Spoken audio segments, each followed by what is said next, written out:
someone offers you an amazing opportunity and you are not sure you can do it, say yes and then learn how to do it. Good evening and welcome. This is Face the Nation. Our topic of discussion today is treading on thin ice, Sri Lanka's economy on the brink. Joining us this evening on the show are Keerthi Gunawardena, Senior Vice President, Federation of Chambers of Commerce and Industry, Manjula De Silva, Chief Executive Officer, Secretary General, Ceylon Chamber of Commerce, as well as Dr. Andre Kanayaka, former Chairman of the Ceylon Chamber of Commerce, joining us via Zoom tonight. Thank you very much, gentlemen, for joining us despite your demanding schedules.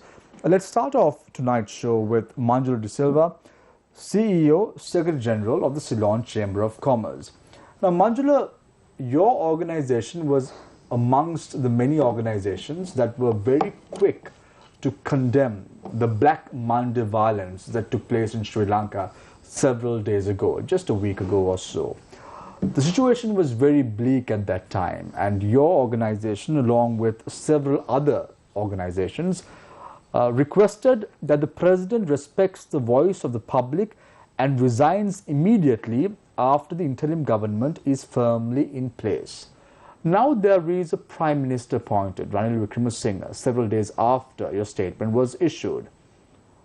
Does the call still remain for the President to leave office? Yes, Shamir, when we issued that statement, that was soon after the 9th, and there was a bit of a worry whether we are going to have a long period of time without a government in place. And so one of the immediate priorities that we saw which had to be dealt with was to get an interim Prime Minister appointed with a cabinet in place. And we wanted that to be done through a consultative process involving all the political parties. That is what we called upon the President to do. And once that is done, and once an interim government in place, we felt, yes, that if the President steps down, that will help to go towards a resolution of this huge political crisis that we are faced with today. That was the first time actually the chambers made that call. Time and again we had deliberated. We had stopped short of calling for that, but then at this point we felt short of that we couldn't see a possibility of ending this political crisis.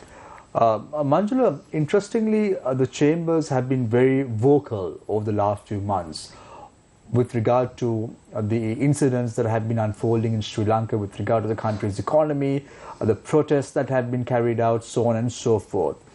Do you see any drastic measures that would be taken by the Chamber of Commerce in Sri Lanka, even to request the private sector to lay low and not work for a day, just like trade unions in the state sector have been exercising over the last few days and even the months to date? We will raise our voice, which we have been doing right along.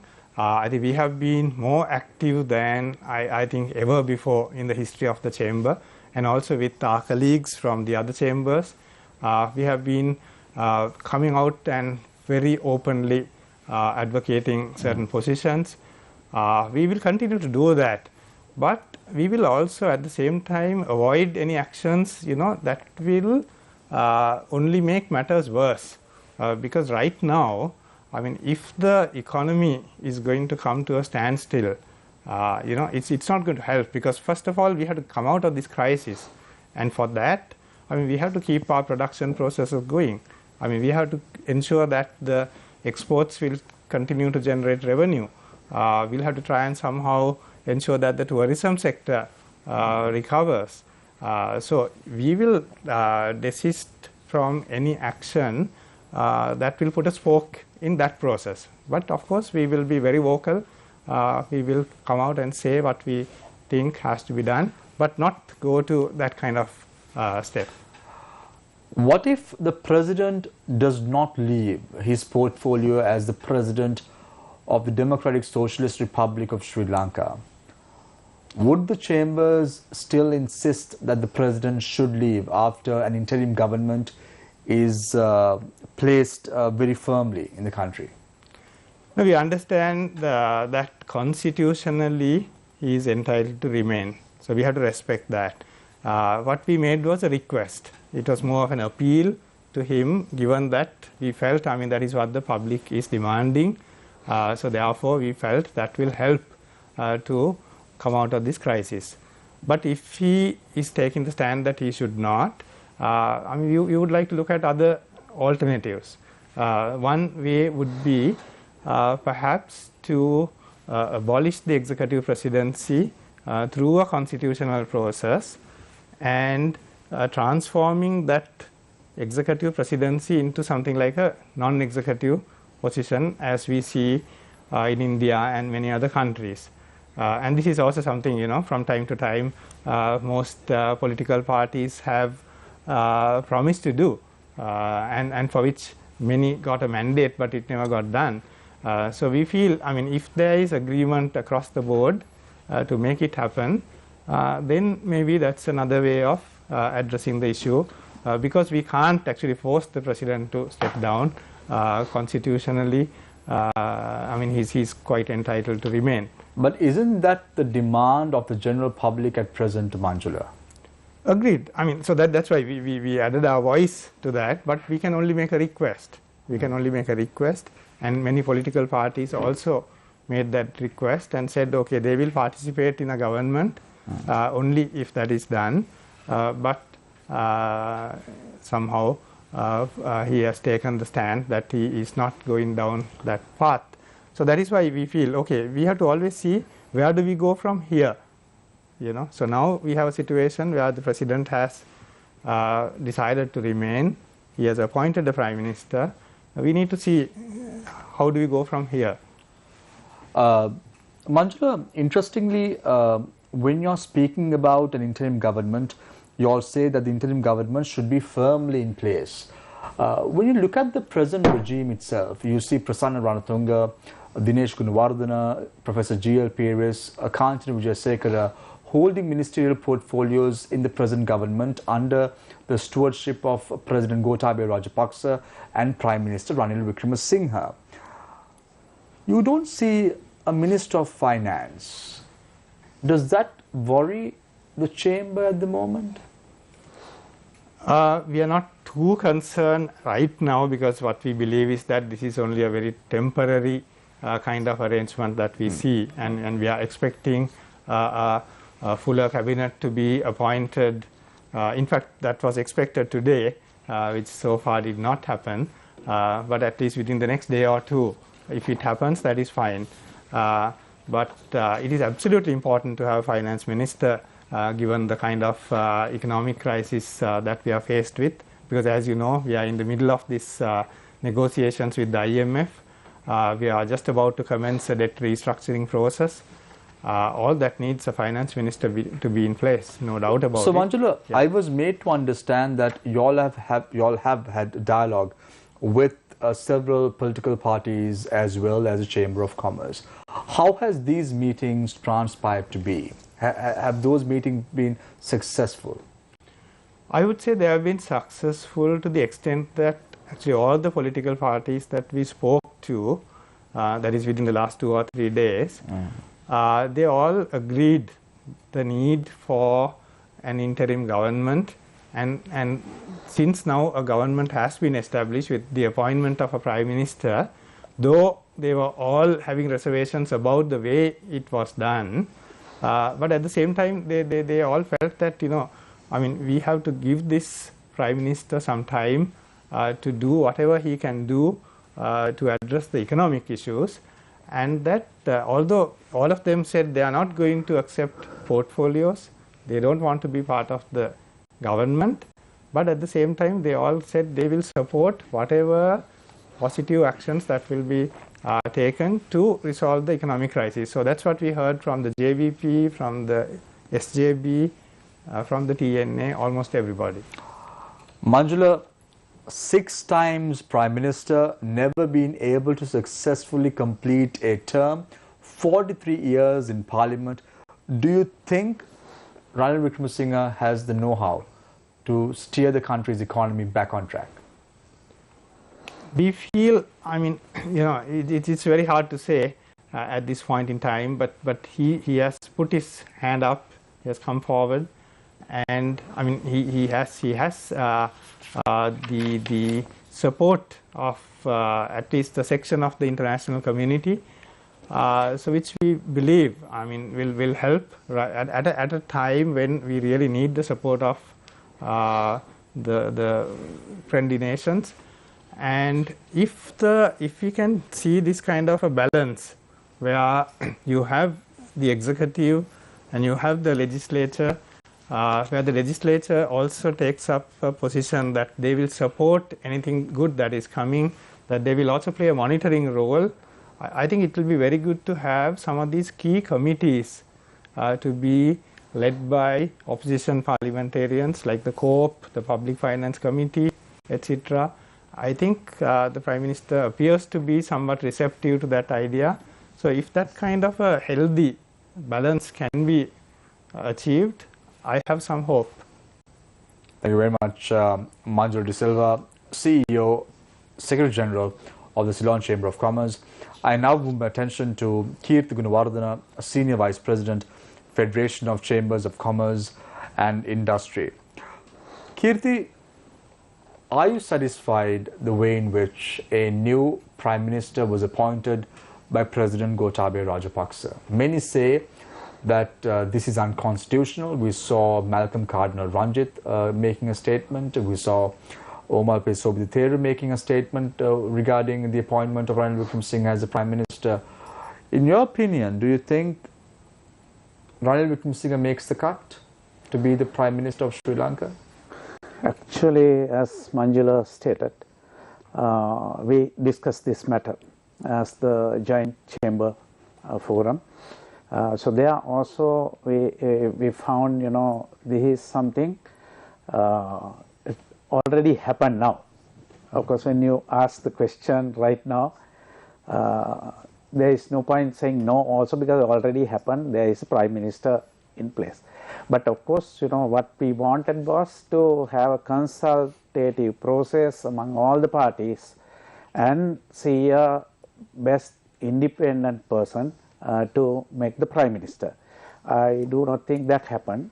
But however, since we have a Prime Minister in place, we think, that as Manjula also said, his long experience, as your question, the last question to him, he said, 43 years he could not deliver, whether he is going to deliver now.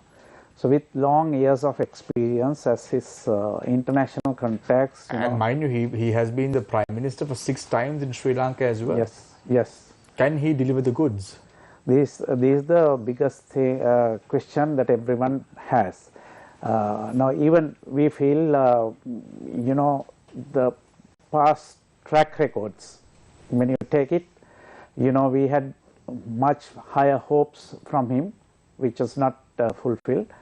But this time again, we are hopeful that, he has the necessary experience. Now, there's a saying, that the long years of experience, build to him to handle a situation. So he had gone through a lot of situations where the experiences can be used for this particular time for the benefit of the country. So Kirti, interestingly, when Prime Minister Ranil Wickremesinghe was sworn in as the Prime Minister, his first visit was to the Valukarama temple in Kolpiti. And when questioned by a journalist with regard to the moral right Prime Minister Ranil Wickremesinghe has to take over the post of the position of Prime Minister, Ranil Wickremesinghe snaps back at the reporter and says that, can you remember Winston Churchill with 3 members in Parliament in 1939 took over the post of Prime Minister and made sure that England came on top as far as World War II was concerned. But little does the Prime Minister realize that Winston Churchill was elected to Parliament by the British people in 1939.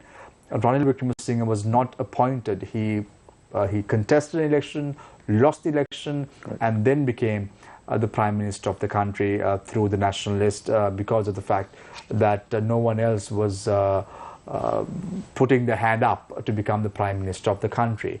In a situation like this, do you think, Kirti, there would have been a better bet in Parliament with regard to an appointment of a Prime Minister? It could have been Sajid Premadasa, it could have been Sarath Fonseca, it could have been Andre Kanayaka. Do you think there was anyone else suitable to take up the post of Prime Minister? Yes, of course, there are many suitable candidates within the Parliament. As you rightly said, they are elected to the Parliament also. That's also one thing which is very important for the public, that the public think, we are having a Prime Minister which he could not win his own seat. So that is something, that everyone have in their mind. Surely there are many good candidates within the Parliament, who can handle the position of Prime Minister, and who can deliver goods also, which has reasonably good track records also. So therefore, we can think, that definitely there are many other people, who's qualified for this. So my question to you, Kirti, was why? Because Prime Minister Ranil Wickremesinghe today, when addressing the nation, said that he is looking at even privatizing Sri Lankan Airlines. But since 2016, the Yahapalne government, under the stewardship of Prime Minister Ranil Wickremesinghe, did many efforts to privatize Sri Lankan Airlines, and they failed. And at that time, the minister in charge was Kabir Hashim. Do you think that Ranil Wickremesinghe can pull a rabbit out of the hat right now and say, guess what, I made a miracle happen? Actually, I felt the same thing when he was speaking. So there was a lot of opportunities. They knew that, the Sri Lankan Airlines, after the Emirates, and, we became independent, right throughout, we start making losses. So much earlier, he would have taken this decision. And of course, as you rightly said, they took the decision, and they could not find any one to take over also. I think because of the bad experience that the Emirates had with them, probably for that reason. But of course, surely the Sri Lankan Airlines, as an airline, even though they make losses, they have been, built a good brand. So therefore, it is not that difficult to, approach, some of the good airlines to take over Sri Lankan and run also. Right. Thank you very much, Kirti Gunawardena, Senior Vice President of the Federation of Chambers of Commerce and Industry. I believe, Kirti, this is your first time being featured on Face the Nation. Yes. Thank you very much for joining us this evening on the show. I now move to Dr. Andre Kanayaka, former chairman of the Ceylon Chamber of Commerce, who has been featured on Face the Nation on many occasions and who has been very, very vocal with regard to the action of the previous regime. Dr. Kanayaka, I want to drag your attention to the statement that was made by Prime Minister Ranil Wickremesinghe today to the nation. In a nutshell, what he said was petrol is only lasting for a day. Power cut may be experienced 15 hours a day in the future. The Sri Lankan government cannot even source $1 million. Inflation is bound to rise. Banking system is in a dilemma owing to the inability to source US dollars. No medicine for heart diseases and other ailments. Sri Lankan Airlines should be privatized. Sri Lankans need to brace themselves because there are difficult times ahead. What did you gather from this statement? An honest Prime Minister making a statement to the general public as to where we stand? The time starts now, Dr. Kanayaka.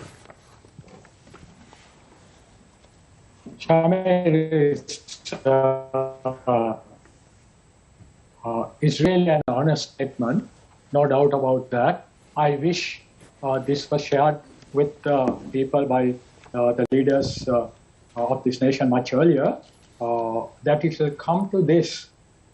Many of us have stated in public, on TV, on print media, at scholarly gatherings, but the politicians did not come forward and acknowledge. There were a couple of them who said it's a serious situation and all of that. So the state of the economy, in very simple language,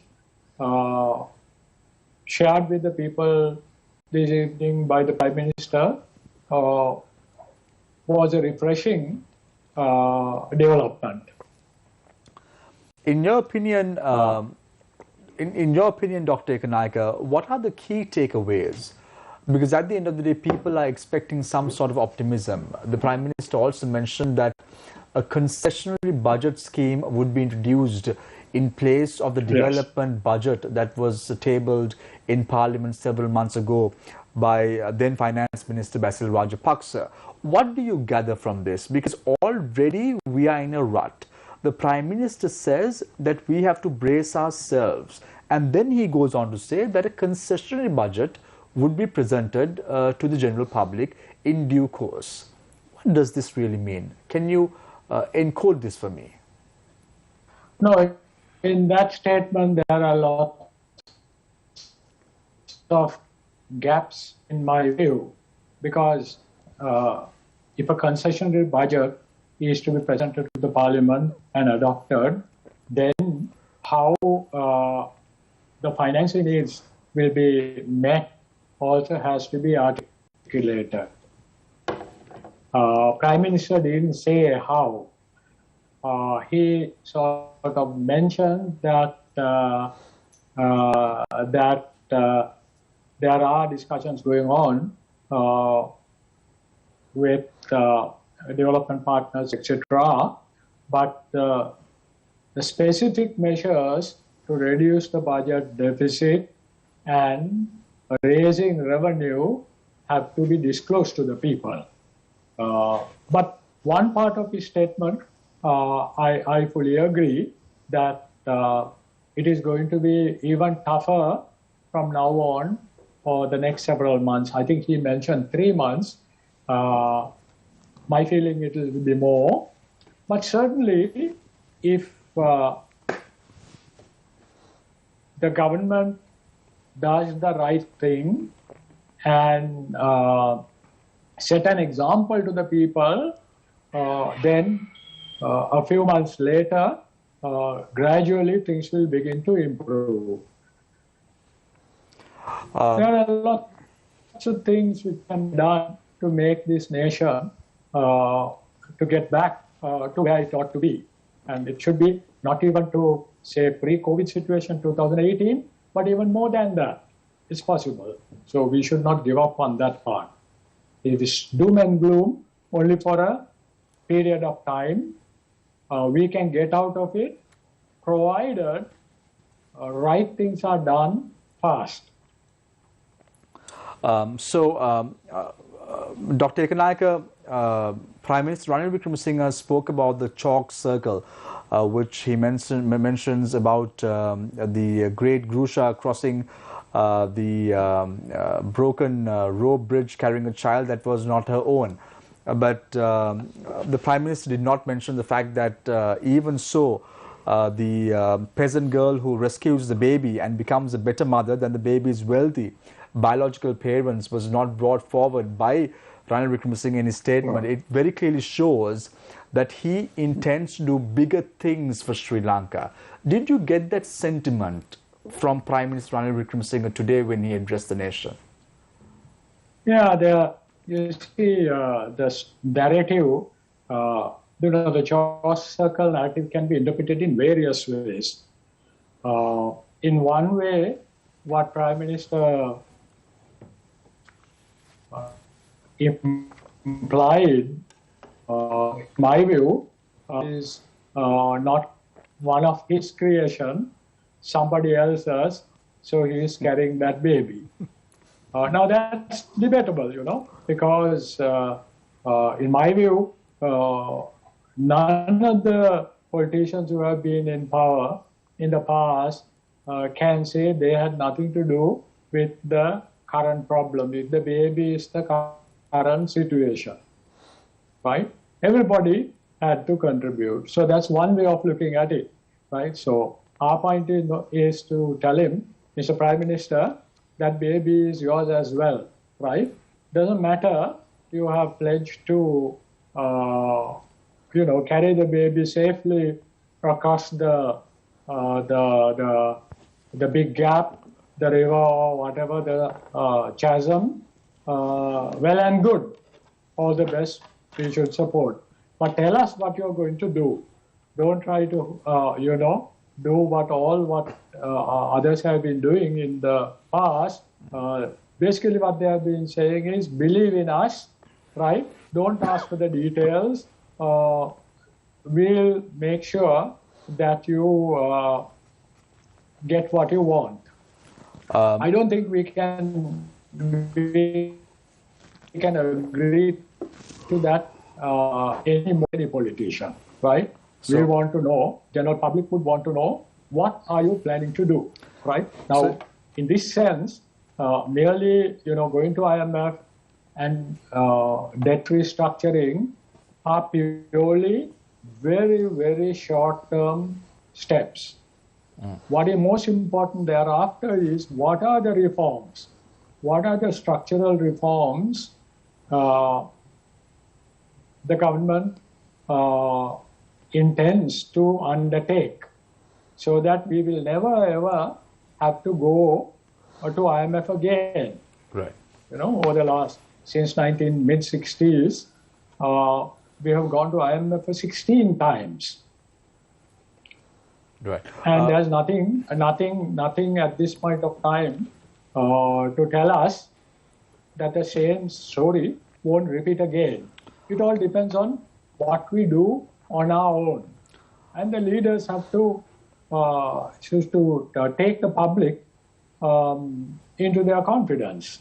It hasn't happened so far.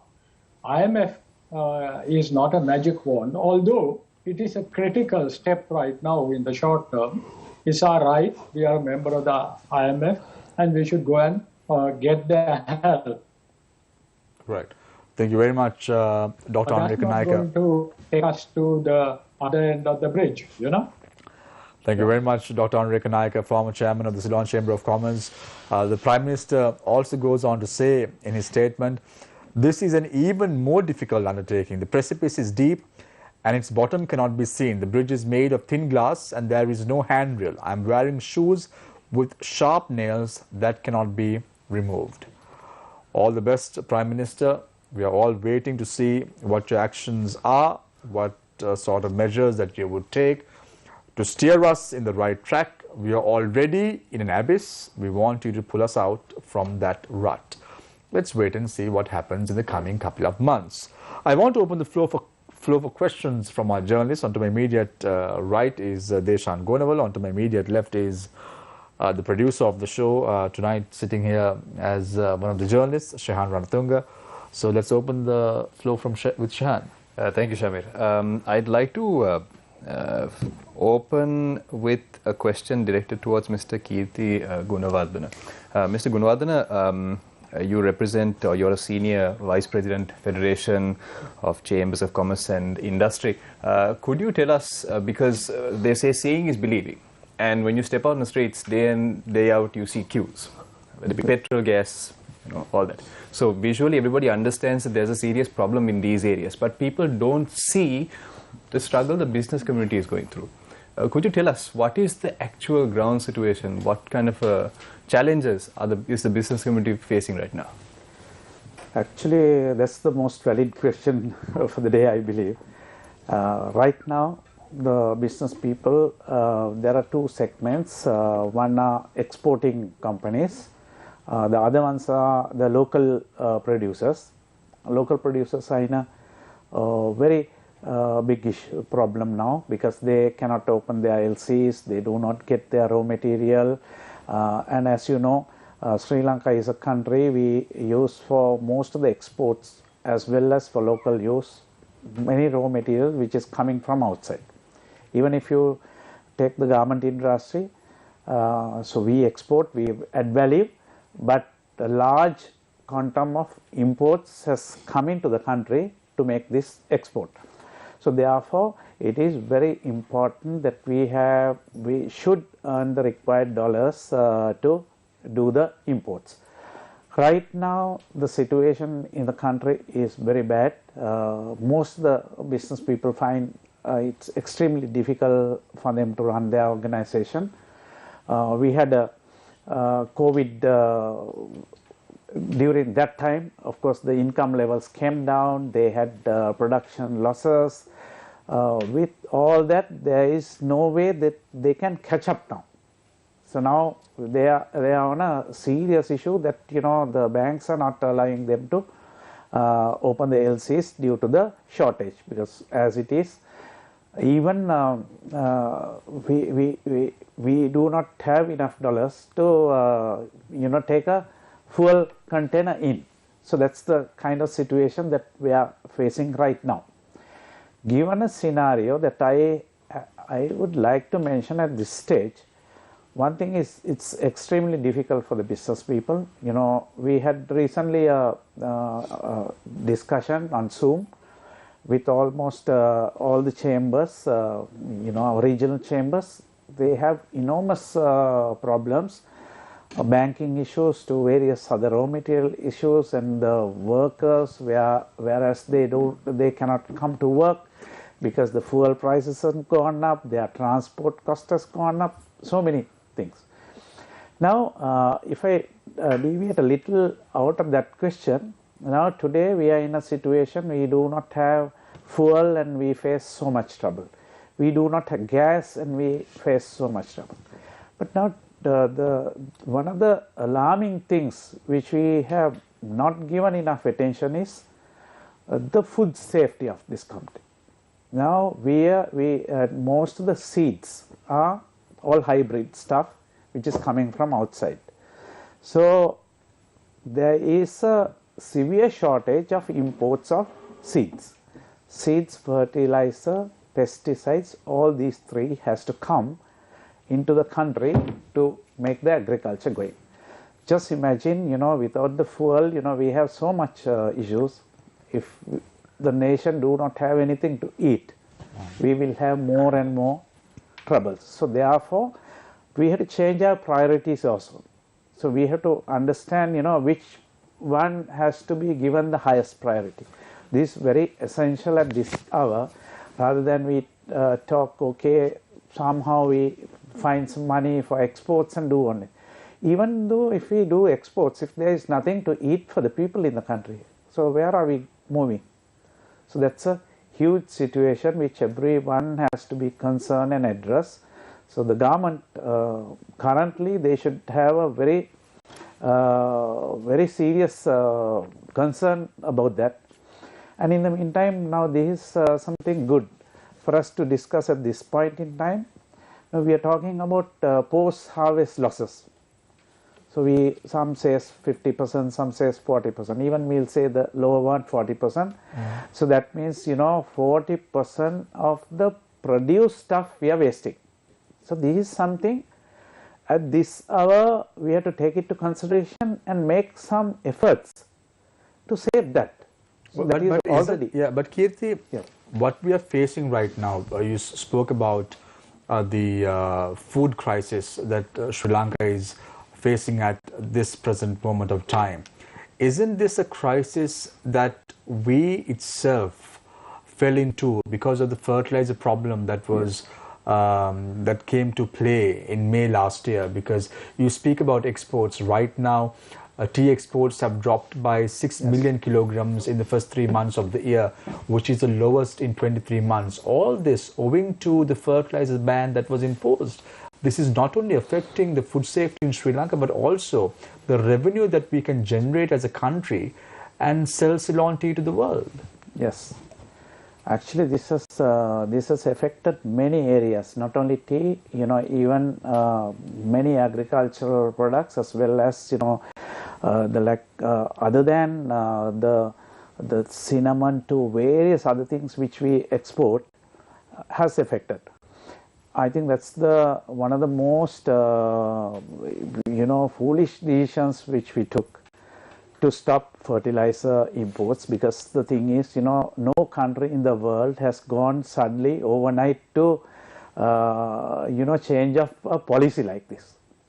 So if that is the case, countries like Netherlands and all that, they would have gone much earlier than us doing it. Because simply we have to understand the fact, a change for good is always good. This is something the whole world appreciate, the less carbon, less chemical stuff is going to people. So that's something good. But the only thing is, there should be a time frame for us to the government was discussing, Kirti, with the World Bank to fund $700 million to import fertilizer to the country several months ago, subsequent to the statement that was delivered by President Gotabaya Rajapaksa to the nation, saying that he did a mistake with regard to the imposition of the fertilizer ban in May last year and not going to the IMF. Do you think, Kirti, that the World Bank will help us?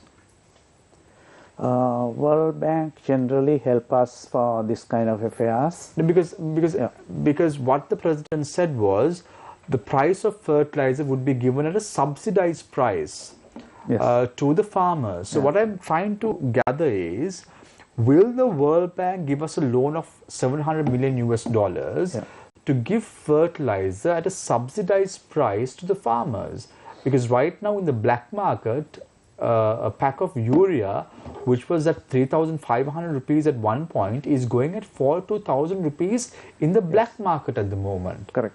Right now, the price of a kilogram of tomatoes is around 700 rupees, 700 to 800 rupees. Sure. So the prices have really skyrocketed at the moment. What are your thoughts on this? Actually, what you say is right. The World Bank or the IMF or any organization will never give money for consumption.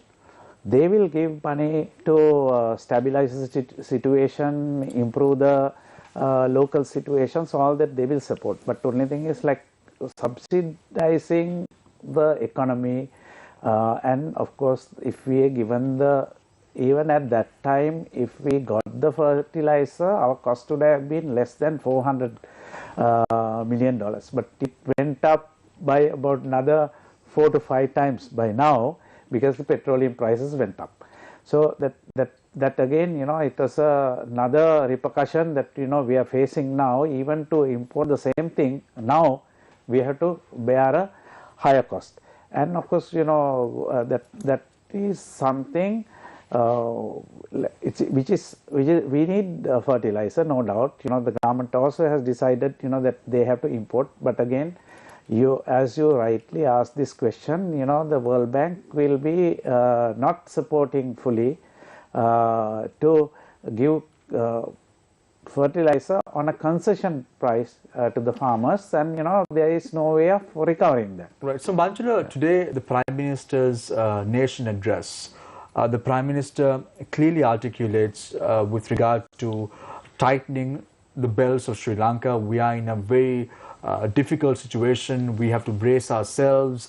The future is going to be very bleak, and I am going to be the savior, if I could, to take the country on the right track.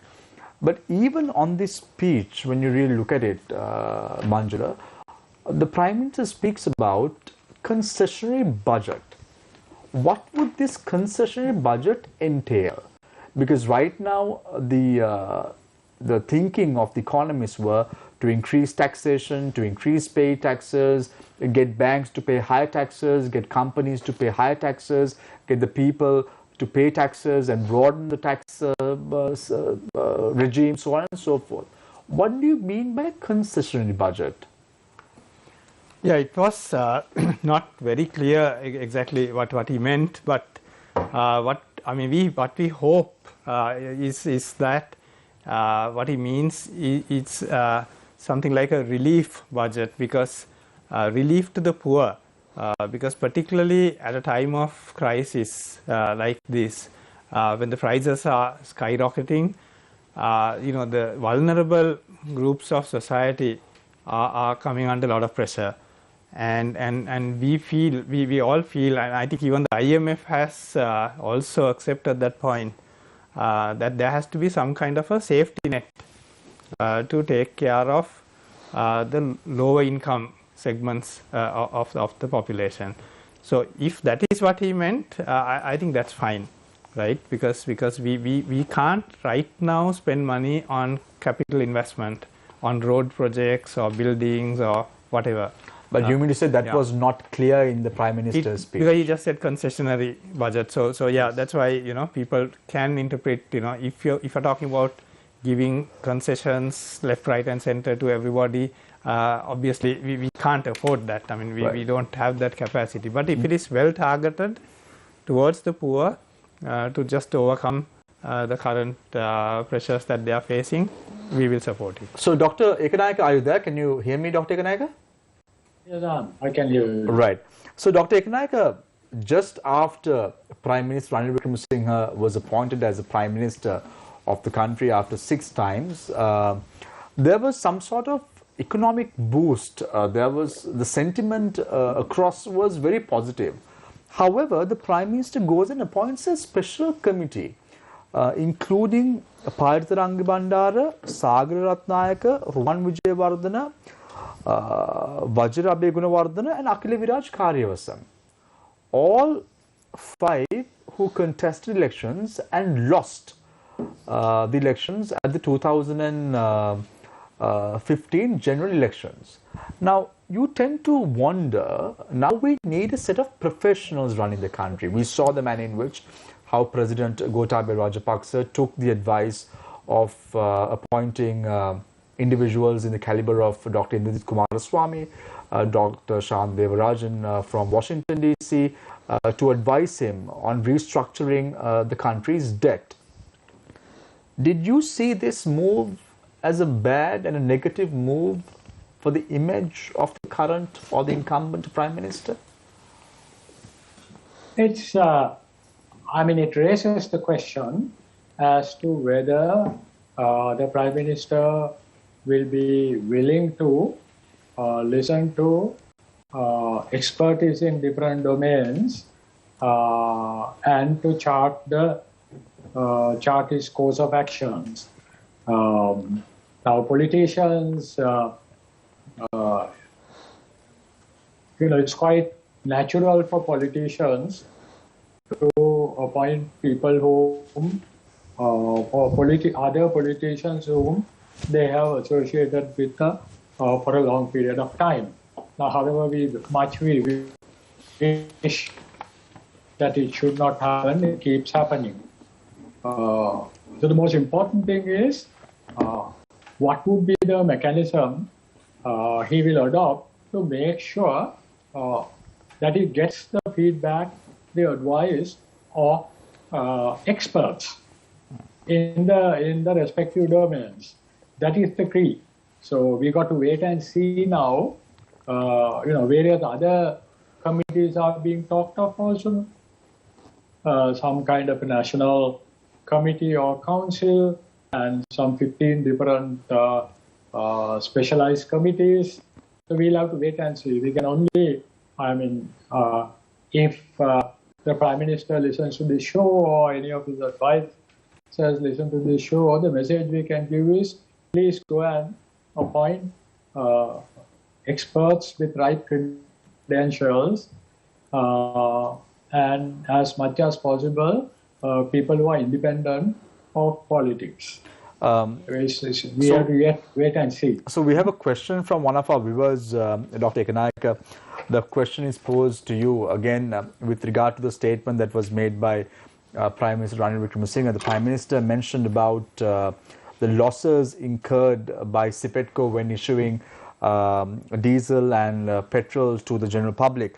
The question is, if fuel prices are set at a loss, making the Sipetco go on a negative, how on earth did Lanka IOC post thundering profits in the last quarter? it's a very fair question. Good observation. We too wonder. It only says that the rising prices of imported petroleum is only one part of the equation. There is another part. The other part is efficiency and productivity. If not, because after all, petroleum products are globally traded, and I don't think that IOC is able to purchase petroleum at a very different price. Of course, having said it, you have to bear in mind that all commodities, depending on the volume of purchases, can be sourced at lower prices than the prices at which small quantities can be purchased in the spot market. So there may be, IOC may be having, because it's part of a very large organization with much larger volumes of petroleum being purchased, they may be having some advantages in sourcing as well. But yet, it certainly tells us that there is scope to improve efficiency and productivity of CPETCO. So, Dr. Kanayaka, interestingly, we saw when Prime Minister Ranil Wickremesinghe took oaths as the Prime Minister, the very next day, the dollar started depreciating against the Sri Lankan rupee.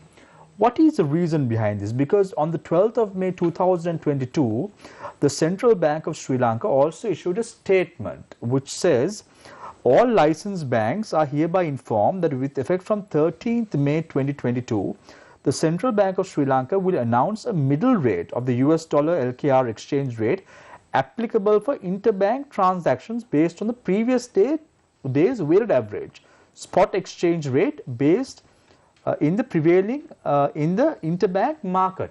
Does this mean that the Central Bank of Sri Lanka has again begun to put a cap or a ceiling on the US dollar rate against the rupee? Can you decode this for me? Yes. Yeah. What does it mean? I hope not. But it is, you see, guidance is one thing, controlling the exchange rate is another, right? Controlling the exchange rate is to say this is the fixed exchange rate, you cannot trade outside that. And I think Central Bank has moved well and truly out of that. Guidance is for the purpose of also avoiding undue too large fluctuations and to sort of smoothen out. But behind, see, this is just one measure. Central Bank has taken other measures also. So the new guidance may be supported by those other measures as well. One of those was the surrender requirement of exchange from exporters from 50% to 25%. So, you know, the market should therefore have more dollars in their hand. Second thing is the announcement that all imports have to be financed through the banking system. So that actively discourages transactions through unofficial channels for imports, which also again makes the improves inflows. I think the central bank governor also mentioned that there appears to be an improvement in the inflow of dollars into the market. So early days, we have to wait and see. I don't think at the moment this guidance amounts to a fixed exchange rate. we got to wait and see. It's very early still. Right. So, Manjula, very quickly, I want to give an opportunity to Deshan to pose a question to you as well. I want to drag your attention, Manjula, to the statement that was made by the current governor of the central bank. He went on to say that that he would quit his post if political stability doesn't return soon in Sri Lanka. Do you think there is economic stability or political stability right now as we speak in the country? Yeah, I think the governor also wanted to draw attention to the fact that political stability is absolutely important. Because there is no finance minister as we speak, even today. Correct, correct. So that position has to change. I mean, it has to happen within the next day or two.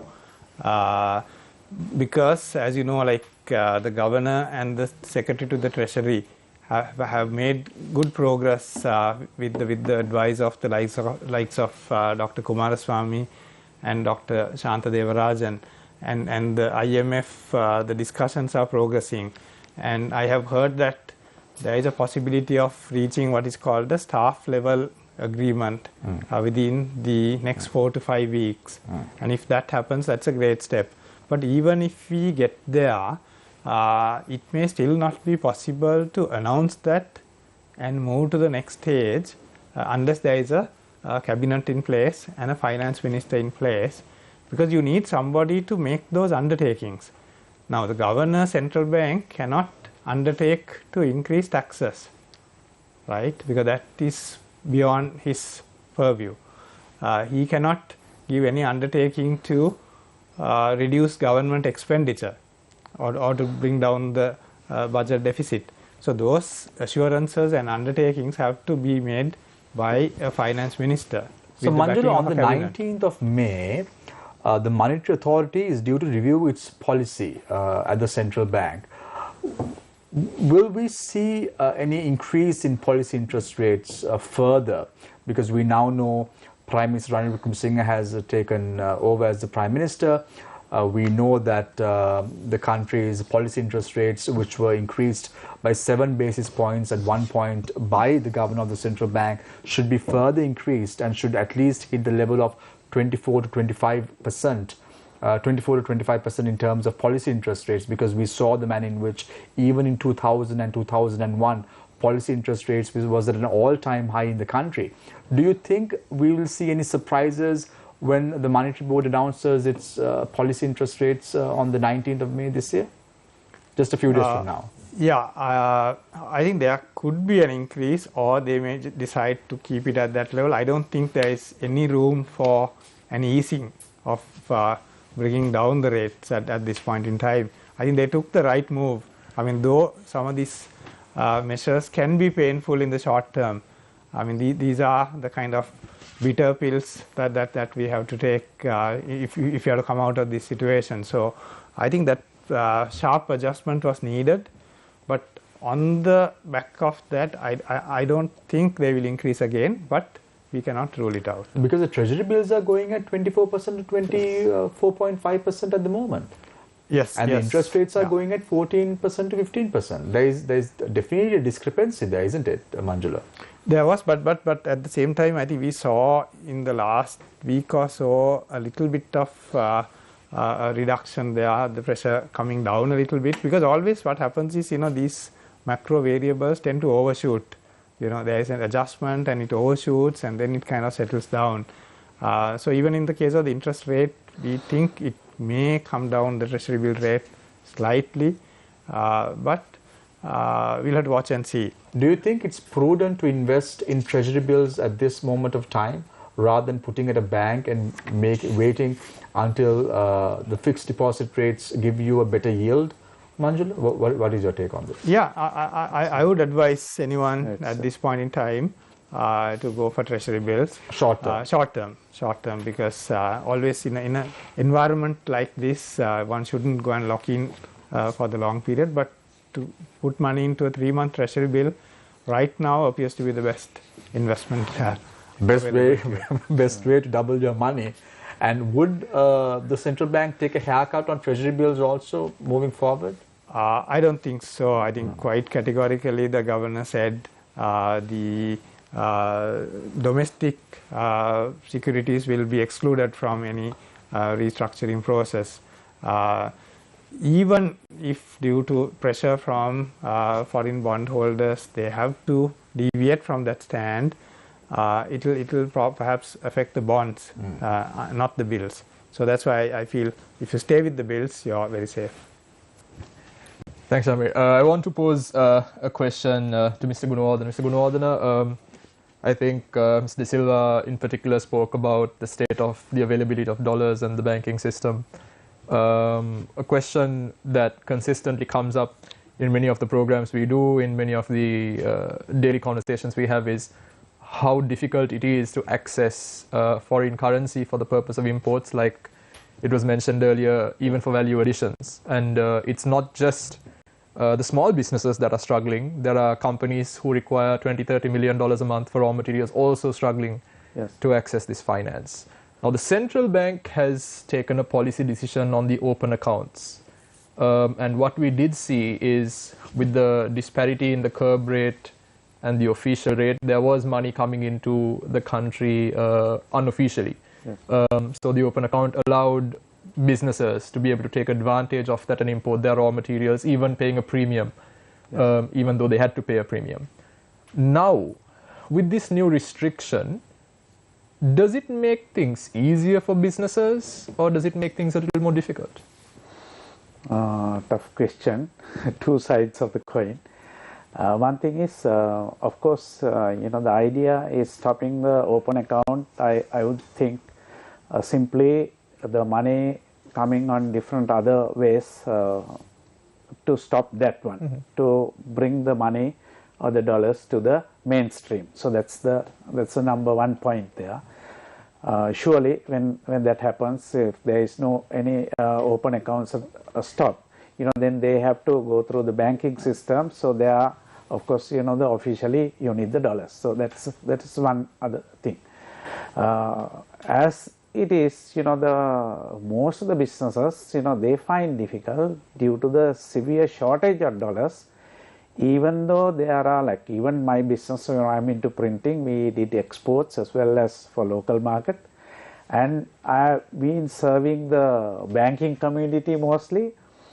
So now today's situation is, unless if we do not have an export, and until the export revenue comes, we cannot do an import. So that's a very hard situation. Even when you go like this for a longer period, so it can have many effects on the entire economy. As a federation of chambers of commerce and industry, what is your stance when it comes to this particular regulation that has been put in place? Like you mentioned, the chambers of commerce have a range of businesses, not just exporters. They have importers, they have traders and people of this nature also. Speaking from a level not just as a business owner or person running a business, but from representing a body with diverse interest of business, what is your opinion in terms of your reaction to the policy decision that has been made? Actually, as a policy, of course, bringing to the official source is good. But in the meantime, I would think, originally as chambers, not as the joint chamber, of course, all the chambers, we lobby previously when they fixed the rate at 203. It was a long time. We realized the market price and the fixed rate was narrowing day by day. And we made so many submissions to central bank, finance minister, everyone, to make it open. So they never did that. They took a very, very long time. And finally, that's how we join as a joint chamber. And we start fighting together. So then the moment that we put forward one of the proposals is this. So they immediately did it. What happened was the right decision at the wrong time. So that's how it happened. then many people start even blaming the joint chambers. So it's a wrong time that we went and made a request. So it was not that time, it was a request made months before. Actually about a year before we made the first one. But later they did the right. So in a situation like that, when the gap is so big, there should be some safety nets and safety systems should be in place before we do such a change. So that's what happened there. But Kirti, interestingly, this probably would have been one of the first occasions in which 12 chambers got together and issued a statement in respect of the country's volatility. Do you agree, Kirti? Yes, definitely. But do you think all these chambers are united when they say that President Gotabaya Rajapaksa should leave his executive presidency within a reasonable time frame through a consensual approach? Yes. Earlier, originally it was, you know, that he has to leave immediately. So later we found, you know, that if we leave immediately also, so then there can be issues, you know, the economy can even go further down. So might as well get the things from him. This is not my statement. This is a statement issued by the organization. No, of course, you know, we among our chambers, the organization very clearly says the president respects the voice of the general public and resigns immediately after the interim government is firmly in place. So my question is, do you think or believe that the president should still go, even though that a prime minister has now taken over in the country? Of course, you know, prime minister has taken over the country. But now constitutionally there is no problem. The president can leave because there is a prime minister who can take over and run the. So then he can run the parliament. You know, he can without any problem. Yes. So do you all still believe that? Is that sentiment still in existence? You know, that's the. Of course, you know, the major thing was to go home. No, so that was the thing started. So you're also standing with the people, not like Manjula. Definitely, you know, like I mean, we have to stand with the people, but in the meantime, we have to see that the business also secure within this bad climate. Just because President Gotabaya Rajapaksa leaves Kirti, I don't think businesses will be affected. Probably the country's sentiments would be much more better. Yes, because the international community will receive Sri Lanka. Don't you think so? Definitely, like even the protests what we did, it was internationally accepted. You know that, like I mean, many people, my friends overseas, you know, not the Sri Lankans, the other communities, you know, they also appreciated that. You know, that was a very good move, and you know, it was a peaceful thing. It was very creative. So of course, you know, that, like I mean, who's going to be the president, you know, you need a president, you know, according to the constitution right now. But if you can I ask you a very general question, Kirti? Now, there was a public notion saying that 6.9 million people voted in favor of President Gotabaya Rajapaksa. Yeah. When you now feel the pulse of the people, do you think the 6.9 million voter notion is still valid? I think the same people is on the protest now, that we feel that. So Manjula, interestingly, your statement also talks about the importance of getting bridging finance in the next 6 months. Which countries? Because right after, I felt very amazed by the manner in which, when Ranil Wickremesinghe took oaths as the Prime Minister, several minutes after, the United States government or the ambassador to Sri Lanka, Julie Chang, tweets congratulating Prime Minister Ranil Wickremesinghe. Immediately, the Japanese ambassador to Sri Lanka goes and meets Prime Minister Ranil Wickremesinghe and says that he is traveling to Japan tomorrow to make sure that he gets some bridging finance for Sri Lanka. And then the Indian High Commissioner meets the Prime Minister the very next day with a bouquet of flowers.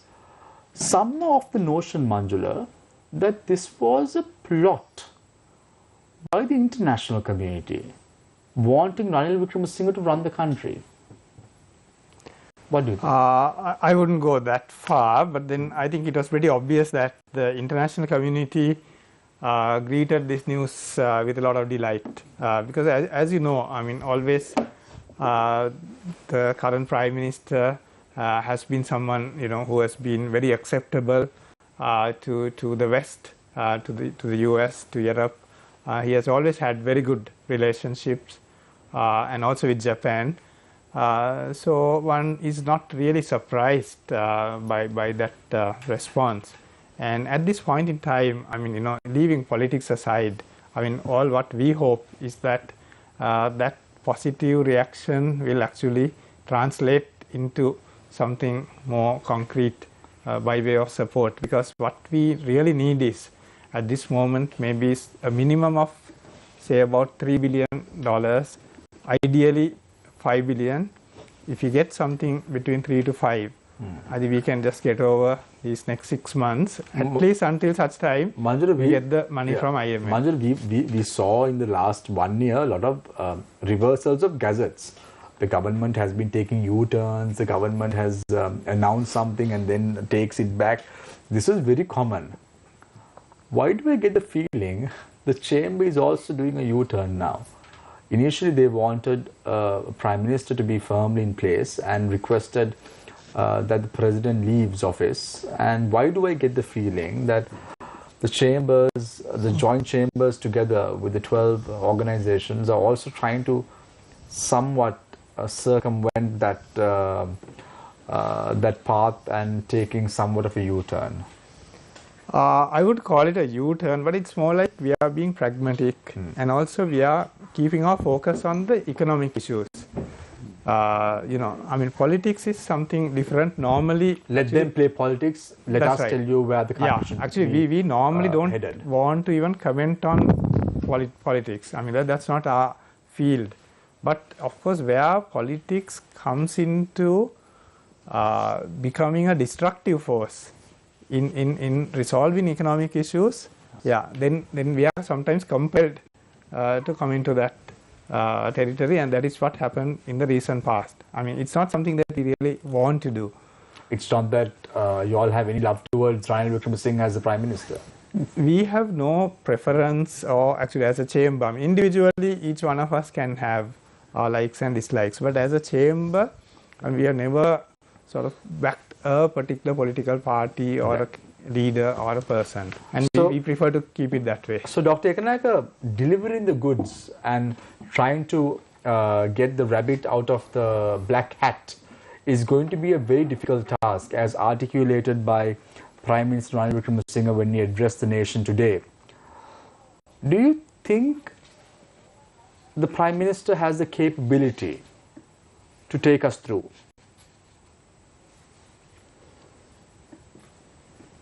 Let me put it this way. If the Prime Minister makes use of the available talent in Sri Lanka in the right way, if he begins to listen to people well, then it is possible. If not, we won't move forward, right? We have been spending too much of time banking on single individuals to, take us across the river or precipice or whatever you call. Those days are gone now. Now what we need, yes, we still need individuals, but we don't need know-alls. We need leaders who can get together knowledgeable, honest individuals and also representative organizations, and then put together something which can be done together. So it's a big shift. We need a big shift, a big paradigm shift. You know, the days of looking for a king, right, are gone. And we can't depend on single individuals to do the magic. Am I making my question clear? Yeah, so interestingly, you say that we need to have professionals running the country, Dr. Kanayaka, you hit the nail right on the head. But I just want to revisit the 2015 to the 2020 era, because when Prime Minister Ranil Wickremesinghe speaks so eloquently about Sri Lanka Airlines, I recollect how he appointed Charita Ratwate's brother to run the Sri Lankan Airlines as a chief executive officer.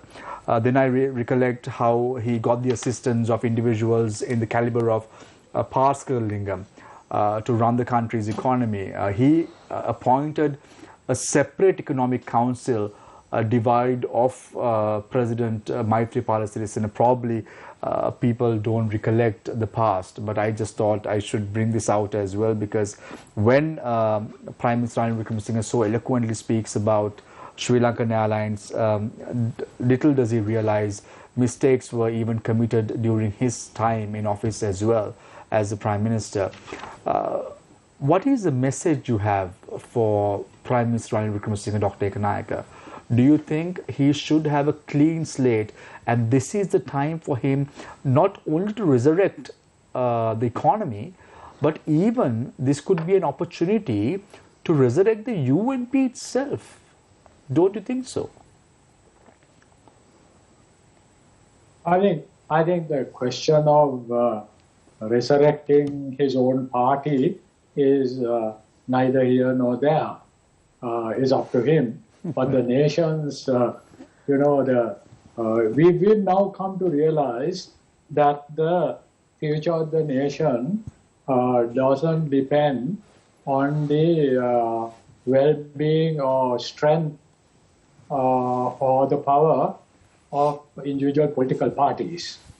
That's the big message. Not even groupings or communities of people, but everybody together. So there has been a great shift, and it'll be good for Honorable Ranil Wickremesinghe to learn very quickly from his past. Obviously, he would have had quite a bit of time over the last couple of years to reflect on what worked right and what didn't. So let's hope that he will do a much better job this time. Because you see, this is not a time for us to dwell too much on the past. The problem is too big. I can only recall a beautiful story where Lord Buddha advised a person who came to him and said, look, if somebody shoots an arrow at you and you are bleeding and you are dying, don't waste your time asking about how did it happen, who sent the arrow, is the arrow very poisonous or not, blah, blah, blah. Quickly try and pull the arrow out and seek some medication to cure yourself. So we are in such a situation. Past is past, it's important. We can learn lessons from it, but we don't have the luxury of time nor the resources to dwell on that. Now it is about here and now, what needs to be done, get all the right people around, listen to them, but don't try to do everything that everybody has to do. Cull out the best out of it, and then go ahead and do it. So that is the better way to look at the whole problem. Because if we are to look at a politician, who doesn't have a past or whose track record is absolutely spotless, I think it will be like the Buddha's question, starting looking for that, who sent the arrow, right? So you've got to be careful. So Dr. Kanayaka, what are your thoughts with regard to holding a snap election at the moment? Would that augur well for the business community at large? My sense at the moment is it won't augur well if there's a snap election, because as per the Constitution, the election process takes time. Nominations have to be called, time period has to be given for nominations to be accepted, and then the election date has to be fixed, which means this instability, the period of instability, severe instability, will get extended further. And I don't think we have that luxury, because as the Prime Minister himself explained this evening, we are going from one ship to the other. And strictly speaking, when we pay for one ship, we don't know when are we going to be able to pay for the next ship. So in such a situation, I don't think we should have elections. We should stabilize the situation. I don't know how long it will take, but if possible, some months down the line, we should be in a position to consider an election. Mr. De Silva, if I can borrow on something that Dr. Kanayaka just mentioned, he referred to an incident where there's somebody who an arrow has been shot and they're dying. Now, if you look at Sri Lanka at this moment, you can almost imagine the situation of a patient on an ICU bed and they're bleeding out. And there are multiple lacerations. Now, Mr. Gunawardena earlier said that perhaps we need to focus on or prioritize one particular problem. We have fuel issues, gas issues, medicine issues, we've got a dollar crisis and all this happening. In your opinion, Mr. De Silva, where should the priority lie? I've heard some people say that perhaps if you resolve the fuel crisis immediately or quickly, that will fix a lot of problems. Do you agree with me or that opinion? No, actually, the way I see it, I see the dollar crisis as really the issue that sort of kind of manifests in so many different ways, right? So the reason why we are not having fuel is because we don't have the dollars to pay for the fuel. The ships are there, like Dr. Kanayaka said, we don't have the dollars to pay for it. Why we don't have gas is again because we don't have the dollars. So what is really needed is in the short term, we need this bridging finance, right? We have to get something like $500 million a month we are short at the moment, right? So that's what we need. And if we can get that, maybe for about 5 to 6 months running, and then in the meantime, if we make progress with IMF, and if we can get the debt restructuring going, because that's also very important, because if that process now, that is also unfortunately held up, because what we hear is that the advisors, the financial and legal advisors have been selected by the procurement committee, but they cannot be appointed because there is no cabinet to approve. So once the cabinet is in place and these appointments are made and the debt restructuring negotiations formally start, we haven't done that yet, right? We have only just announced what they call a debt standstill, right? But if we progress with that, then, basically whatever money that would have gone out in the form of debt payments will also be available for use for whatever essential purposes, like the payments for fuel, the gas, etc. And not only that, I mean, there are lots of other payments which are run into arrears, which can have severe repercussions going forward, like payments to airlines, to shipping lines, and even to reinsurance companies, right? So if all of these payments don't happen on time, I mean, there will be a lot of consequences. You make a very interesting point, Manjula, because you say that if payments are not made on time, we are going to be somewhat of a dilemma at the moment. But I just want to drag your attention a couple of days from now, that is on Wednesday, the 18th of May, Sri Lanka has to pay interest to bondholders on 2 unpaid foreign bonds. And technically, if we don't make these payments by Wednesday, that is the 18th of May, officially Sri Lanka will be announced as a nation that has defaulted. Am I right to come into that assumption? Yeah, that is right, because actually these were like coupon payments that were due on 18th of April, right? And then you get like a 30-day grace period. So that grace period also will end on 18th of May. And I don't see how we are going to find something like $78 million to make that payment. So That's right. it's almost inevitable that this will happen. So what are the repercussions that the country is going to have in the long run if we don't make these coupon payments amounting to $78 million US, as you did mention before, and we go into selective default at the moment? I guess I think it's almost, I think the international markets have more or less factored this in. I mean, they don't wait till something happens. You know, I mean, it's quite clear that this is going to happen. And okay, maybe it's like, you know, I mean, when you're sleeping on a mattress, you fall off it, you know, you're not going to fall with a big thud, you know, because you're already at the bottom. Right, so I don't think a lot more is going to happen, but perhaps maybe the rating agencies will react, and there will be, you know, some repercussions. Banks will find it even harder to open LCs, etc.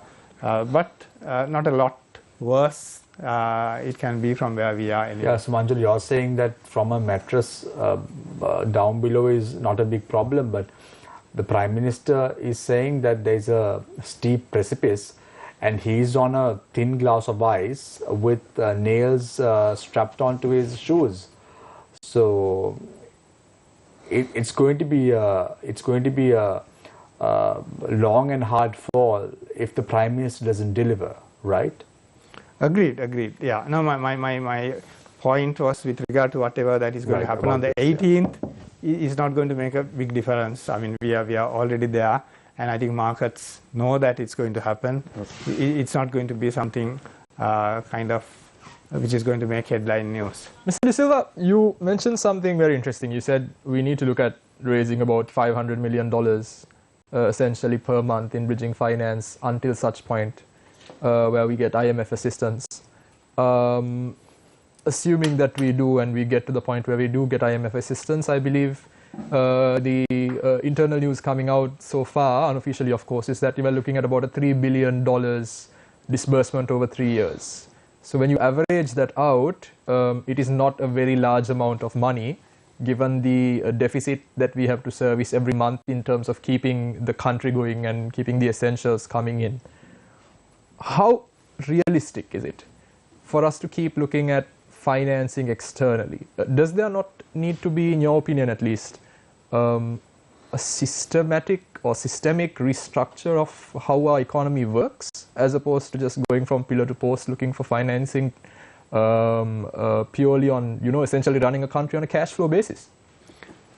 Fully agreed. I mean, absolutely. I mean, you know, you can't just keep on running on borrowing. I mean, whether it is from friendly countries or from IMF or from somebody else. It's just that, you know, whatever reforms that we carry out, you know, whatever steps that we take, it's going to take some time to produce results, right? Because you can't increase export revenue overnight. You can't improve tourism earnings overnight. So those will have to be done, and the government revenue will have to be substantially increased. Expenses have to be cut down substantially. And I think in a way, like all of us, not only the government, I mean, everybody will have to sort of learn to live within our means. I think as a nation, we have overspent. I mean, we have lived a far more extravagant life than what we could actually afford. So all that will have to change, right? Because otherwise, you're right. I mean, we are going to have this 500 million gap continuing to come, and you can't live by just financing it from one source or the other. We have to keep narrowing that down, but that takes time, and that is where in the immediate term we need bridging finance, and then we will need to rely on the IMF. And when IMF comes, usually other multilateral agencies like the World Bank, ADB, etc., will also follow suit. So there will be some total package coming in. Mm-hmm. But again, that's again for the sort of medium term, and then we have to find other means of for the long term. Yeah. And that's why I think, Mr. Gunawardena, I would like to hear from you as an active member of the business community, as somebody who runs businesses. Realistically, and there seems to be a sense of optimism, at least if you look at the general society, with the dollar stabilizing per se against the rupee, and a new prime minister coming in, putting out the hard facts. There seems to be optimism. But as you know, this is a numbers problem. A numbers problem does not have sentiments, it doesn't have feelings. We need to have a numbers solution. Yeah. Given your outlook on the current situation, given the nature of the reforms that are required, given the people that will be entrusted to make those reforms, and I'm not trying to be the bearer of bad news, but realistically, are you confident that the reforms that need to be made will be made within the time frames that it needs to be made for Sri Lanka to come out of this? Or are we looking at going to the IMF for an 18th, 19th and 20th time? Because once we raise our head, we are going to go back to the old system that we had. Actually, this is a very valid question, because we have our history tells us the same thing, because we have gone over and over again without coming out of the problem. But the thing is, IMF also, they expect that particular country to give a plan. Mm-hmm. So we should give a plan, how we are going to cut down our cost, how we are going to improve our income. So those are the two main things that they want. Are you optimistic as an individual, let's say as Mr. Kirti Gunawardena is also and somebody holding this office? Actually, are you optimistic that the reforms will come? I would think Sri Lanka has all the facilities, infrastructure, everything to come out of this issue. Mm-hmm. Because as Manjula rightly said, we have seriously overconsumed in this country. Every single citizen of this country, I would say, we have overconsumed. So, like everyone is paying a big price for that. Certain people, certain segments of the society, bribery, corruption, that's another part of the thing. So, which if that was not there, so then we are not into this kind of a situation. But of course, having all that and looking at the garment service, when you see that area, again need lot of improvement in that area, because we find we spend a lot of money on the garment state sector, but of course the desired results or the efficiency is not there, because it's today we are talking about foreign direct investment. Over the years we have been talking, every successive governments came on power, they said, okay, we know how to get it done, and we will do it, but never came right, because the thing is, we never went with a clear policy for the country. So we ad hoc, time to time, we as your question also is part of that, because all those things has boiled down to the current situation. But given a country like Sri Lanka, like if Netherlands can be the second world largest vegetable producer, why Sri Lanka cannot? Because they have a winter. We have all time, every time we can plant something. We have 103 rivers. We have tanks where the kings has built and done agriculture. Look, we can do so many things. Even on now, when we are talking free trade agreements, what are we talking on free trade agreements? We have no plan, but we are going to sell it to them. So we should actually, if we do a reasonable level of agriculture improvement.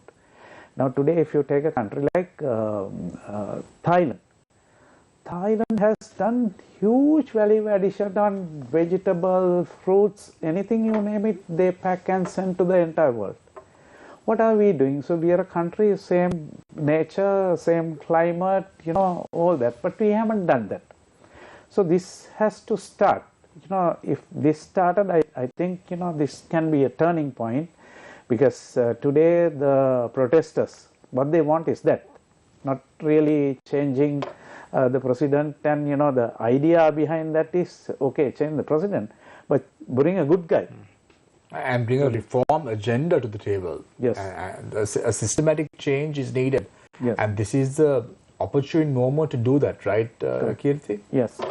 So I want to quickly pick Dr. Kanayaka's brain on Dr. Harsha De Silva's Twitter statement today. He says, given the deadlock in creating an all-party government to resolve Sri Lanka crisis, I offer to be the chairman of Public Finance Committee in Parliament and give leadership to prepare all-party economic revival plan as a parliamentary proposal that is approved by majority. How do you view this statement by Dr. Harsha De Silva, Dr. Kanayaka? They don't want to be, when he was offered apparently the post of finance minister, Dr. Harsha De Silva had said that he won't accept it, that he is not prepared to accept it because it's an illegitimate government that is in play. But he says that if he's offered the chairman of the Public Finance Committee, he's willing to accept it. Seems like cherry picking, Dr. Kanayaka, don't you think so? Does this augur well to anyone? Because right now, as Manjula said before, everyone has to unite in Parliament to take us through this mess at the moment. I see it in a different way, Shamil, because you see the thrust of the protests, not only in Goldface but all over the country, was for a very significant change in the system. Whichever the words have been used, that's what's underlying. Now, the pressure so therefore pressure for change has to be maintained. Now, if all the parties join a government at this point of time, while the president is sticking to his guns, right? I think the whole protest movement gets watered down.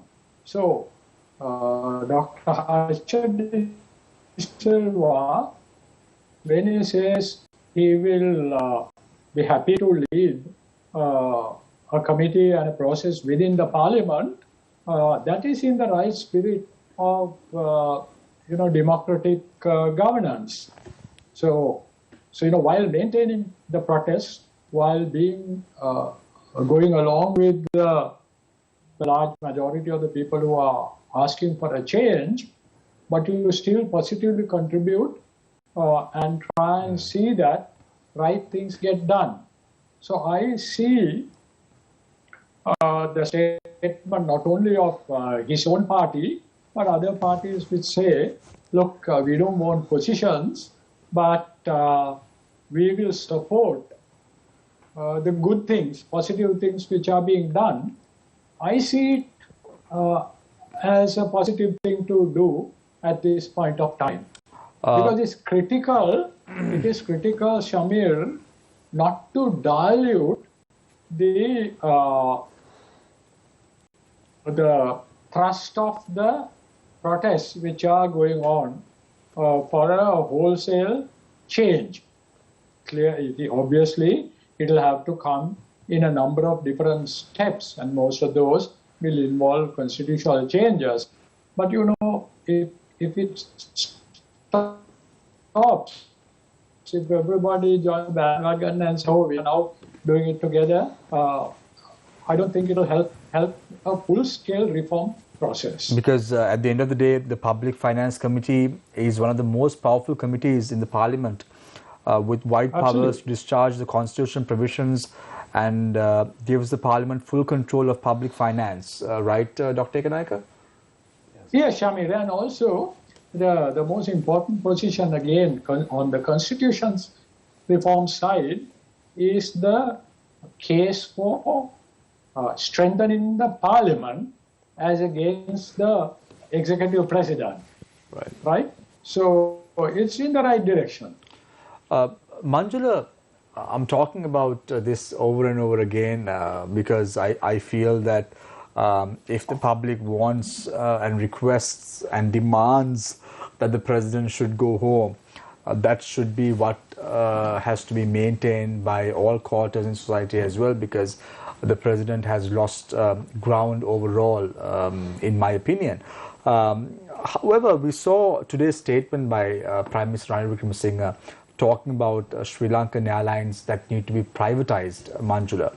And I want to quick some excerpts from the President's Election Manifesto, page number 8. Our government will not privatize any public enterprise, and laws will be enacted to stop any public enterprise from being privatized, and ensures that everyone should act based on state policy. Isn't this, or doesn't this goes on to show that the president's actions, president's decisions, president's ideas, president's futuristic ideology, all that has backfired right now? Yeah, I think if you look at it, I mean, there are some other policies, I won't sort of hold only the president responsible for it, but the president and the party. But the buck has to stop somewhere, no, that he came from, and his advisors. I mean, basically stood for certain policies which we can now see that haven't really worked, and one of them is also this particular stand that you will not privatize any SOEs, because we feel and we have been maintaining this consistently, that there are some areas where there is absolutely no justification for the government to be engaged in. I mean, we don't see why the government should run airlines, or why the government should run hotels, or in quite a lot of businesses where there is absolutely no strategic reason for state involvement. I mean, some areas we could say yes, maybe in the interest of keeping prices down. But if you may recollect, Manjula, the hotel that you're talking about, Water's Edge, was up for sale when the Yapalne government was in power. The Grand Hyatt, which I presume is now almost sold to a Kuwaiti party, is also up for cards at that time, and several strategic locations were also up for sale during the Yapalne regime. But no one was willing to buy these enterprises, isn't it? No, I don't. Sri Lankan Airlines was up for sale. There were the Qatar National Airlines came to Sri Lanka to have a discussion with buying over a certain stake, and that failed. Qatar Airways, and they went out again to Emirates to see. Emirates said, we're not going to touch Sri Lankan Airlines anymore. So it didn't work, did it? It didn't work because I think the government also, I think the previous regime also didn't really take a sort of make a serious enough effort. Let me say that quite honestly, because I mean it was like stop and go. From time to time they did try, but there was no sort of sustained effort to take it to a finish. That was not there. I think we could have easily sold Hilton, Hyatt and Sri Lankan Airlines. During that period, there were times when we almost got there, but for some reason it was not followed through. So my next question, Manjula, is we've seen this mix before. We've seen the president being from a different political party, the prime minister coming from a different political party, and this mix has never worked, and that is probably one of the reasons that Ranil Wickremesinghe has held the post of prime minister 6 times and never been able to complete his tenure in office, unfortunately. This happened in 2001 when Chandrika Bandaranaike Kumaratunga was the president. Ranil Wickremesinghe won the parliamentary elections, and then he became the prime minister. Then Chandrika Bandaranaike Kumaratunga was trying to pull Ranil Wickremesinghe's leg. There was political drama at that point, which we all know. And then the same mix happened in 2015. We thought it's going to be hunky-dory with the Yapalne government in play. Maithripala Sirisena had a different agenda, Ranil Wickremesinghe had a different agenda. Both did not mix well at the end of the day. It was like mixing oil and water at the end of the day. So we are seeing that now. We are seeing Gotabaya Rajapaksa from the SLPP, which is one of the dominant parties in the Sri Lankan parliament, Ranil Wickremesinghe with one nationalist seat in parliament, trying to keep us all afloat and keep us above our noses above the water. Do you think this mix will work now? No, that is why I think we are now coming to a point where, I mean, we feel this presidential system is not really helping the cause, and that is why we have put in our the statement also that ultimately the executive presidency needs to be abolished, and that's where actually even the Bar Association in their proposals, they brought that forward. What we feel is that maybe that is not something we can do in a day or two, but we need to, through a constitutional process, get to that point, because like you said rightly, it hasn't worked in Sri Lanka. I mean, this kind of system has worked well elsewhere, maybe in societies which are politically more mature, that they can handle this kind of a situation where president and prime minister can be from two different parties, but we have not shown any ability to cope with that kind of complexity. So it is best, in our opinion, now to go back to a system like where you have a parliament, you have a cabinet, you have a prime minister coming from the parliament who is accountable to the parliament, and maybe you have a nominal non-executive president who is the head of state, but who is not really a part of the government, so to say. Kirti, how important is it for Sri Lanka to go back to the drawing board and see where we went wrong in the last 2 years? Because in 2019, very subtly, Prime Minister Ranil Wickremesinghe says, in 2019, when we left, there was $7 billion in the kitty, and now we can't even source $1 million to buy essential items for the country. So invariably, very subtly, he's trying to say, I did a good job, but they did a bad job, and today we are in this predicament because of this government mismanaging thoroughly. How important is it to go back to the drawing board and see where we went wrong? Actually speaking, if you go to the drawing board, we have to go a little far from there, because we realize the debt situation in Sri Lanka, from what point we are increasing the debt. You know, that's something important for us to understand. I just did some calculation. You know, I realized from 2009 onwards, you know, all successive governments came on power, start borrowing more money, more expenditure, more consumption, and you know, many projects which is not going to pay off for the economy. So that kind of things happen over the period in a big way. So the money this was during the Mahinda Rajapaksa time. Yes. Actually, now like the Lotus Tower, all of us thought, you know, after the war ending, so that is going to be the turning point.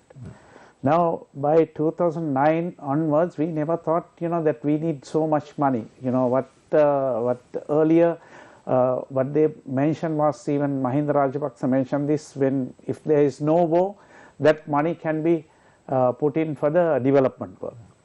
So then how come, you know, the debt increased after 2009? So it went on with all the governments came on power. So then finally we ended up in this situation. So but actually, there were several projects that yielded some results as well, because if you look at the highway that was constructed from Kottava to Galle, which brought in a lot of results. People were able to go from one corner of the country to another because of the A9 highway that was built subsequent to the end of the war. The highway was built from Kottava to Galle. then the Kanayaka Expressway that was built. So there were also several projects that yielded some results, isn't it? Definitely, but again, you know, the price we have paid for that, even during that time, all the politicians are talking as a key thing. The price we have paid is internationally, when you do the road construction prices, so we have paid high. So that's one Corruption. thing, you know, that's definitely corruption. So when any project, even on any business, if you over invest, so the return on investment is going to be tough. You know, I understand, you know, the first part, you know, the doing up to goal was very good, you know, that was taking a lot of time during that time. So transportation wise, in every sense, you know, it was a good thing. So beyond that, extending, of course, even up to Matara, I would say okay, but then coming another airport there, we need definitely another airport in Sri Lanka, because what happens is we have only Kanayaka, we depending on that, so therefore we need. But of course, then if we had a plan to do the highway, after the highway we would have built that. You know, that we realize, you know, some of the big construction projects, even the port, what we built there, it was a huge investment. But of course, you know, if we have planned well, and if we had a correct planning with the other, like, I mean, when I was involved with the International Chamber of Commerce, we realized, you know, these one of the key areas, key points where there's a lot of sea traffic is taking place. So we can have many benefits, but only thing is doing at the right time and wrong time will pay you differently. So that's my answer to that. Dr. Kanayaka, do you think that Sri Lanka has already been placed like countries like Lebanon, Greece, and even Zimbabwe for that matter? Are we in that situation yet? I think its situation is similar, but certainly not as bad a situation as that of Lebanon. Why I say is, I can't now recall the exact numbers. The gap in the case of Lebanon, the foreign fund inflow was very heavily, the gap between the imports and the foreign fund inflow was way too large, and Lebanon was very highly dependent on remittances. Yes. So when the crisis occurred gradually, those inflows started drying up. So I think the magnitude of the problem in Lebanon is much worse than in Sri Lanka. But there are a lot of similarities. In the case of Sri Lanka, I firmly believe that we have the capability to quickly turn the situation around. Because if we, until 2018, if the debt service is taken aside, broadly we could manage the current account of the balance of payments. We could broadly balance it. You know, the imports could be financed by exports plus remittances, tourism, and other service exports broadly. If there was a gap, it was a small gap. The problem was that debt overhang and the debt service requirement was climbing. So now, if we have a reasonable debt restructuring, where we don't know exactly what shape it will be, but at least the debt service payments for a number of years can be at a lesser magnitude, if not zero. Zero will be great, but that's a bit too far-fetched, I think. Then we can quickly restructure our economy to be able to manage within our resources. You know, some degree of cutting down on consumption, a great degree of cutting down on waste and corruption should give us a lot of money. Now, Mr. Gunawardena brought up this corruption issue. I must share with you all that a very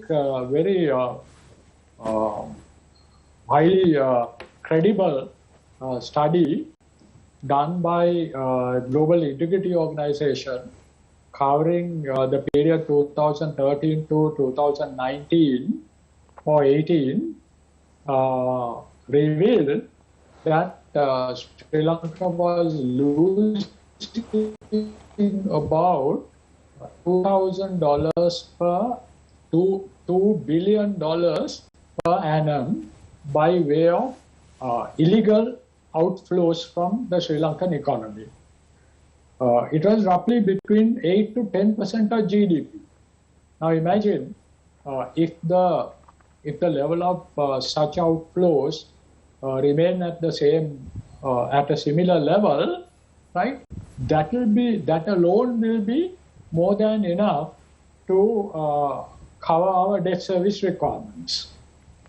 The other part of the story is this leakages and wastage resulting in public procurement for infrastructure, for import of medicines, foods, you name it. So if all of that can be tightened, we can be in a much stronger footing as an economy. We won't have this problem, and increasing exports will take a little more time because there are a lot of structural adjustments to take place for it to happen, but it can be done. So we are in a situation where Shamir, we can quickly correct this if we have the right policies and the right institutional framework to implement those policies. So certainly my argument, my position is that we are not in a situation as bad as Lebanon or even Greece. Dr. Kanayaka, what is the recollection you get when you see a political tug of war even now in Parliament? The SJB trying to pull from one side, the NPP led by Andre Kanayaka trying to pull from another, the TNA trying to pull from another side, the SLFP trying to have their own ideologies with regard to how the government is formed. Everyone, if you look at it, Dr. Andre Kanayaka is saying that we will support the good moves of Prime Minister Ranil Wickremesinghe's government. However, we don't want to accept any ministerial positions. It seems to me that they're waiting in the shores asking for the fish to be delivered by the fishermen. They don't want to get their hands dirty. No, Shamir, I look at it in a different way. See, the democratic process is a process where there will be different opinions, right?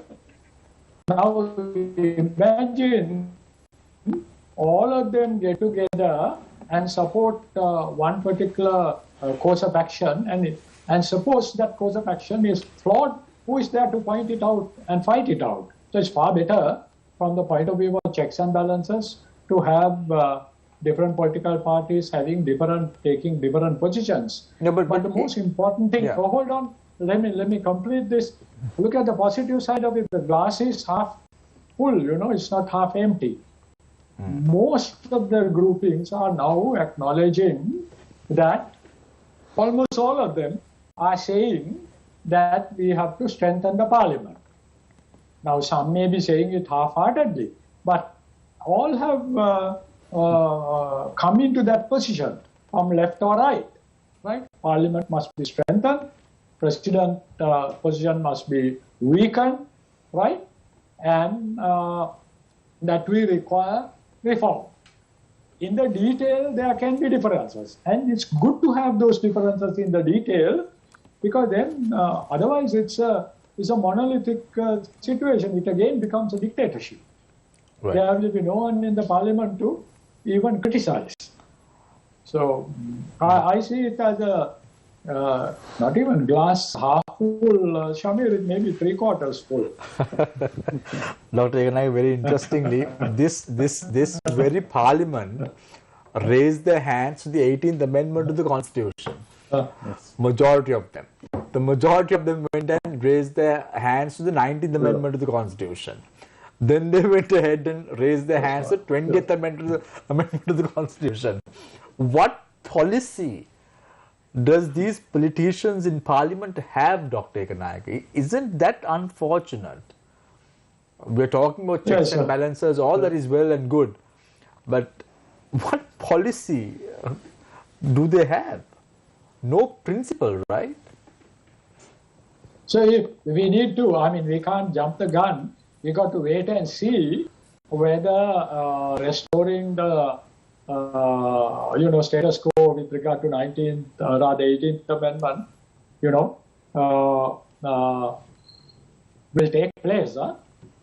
We haven't seen it yet. And if that requires two-thirds majority, let's hope, let's keep our fingers crossed, and let's hope sanity will prevail, and these people will restore that, so that there will be some degree of checks and balances. And let's hope further that they will have the integrity and the courage to go beyond and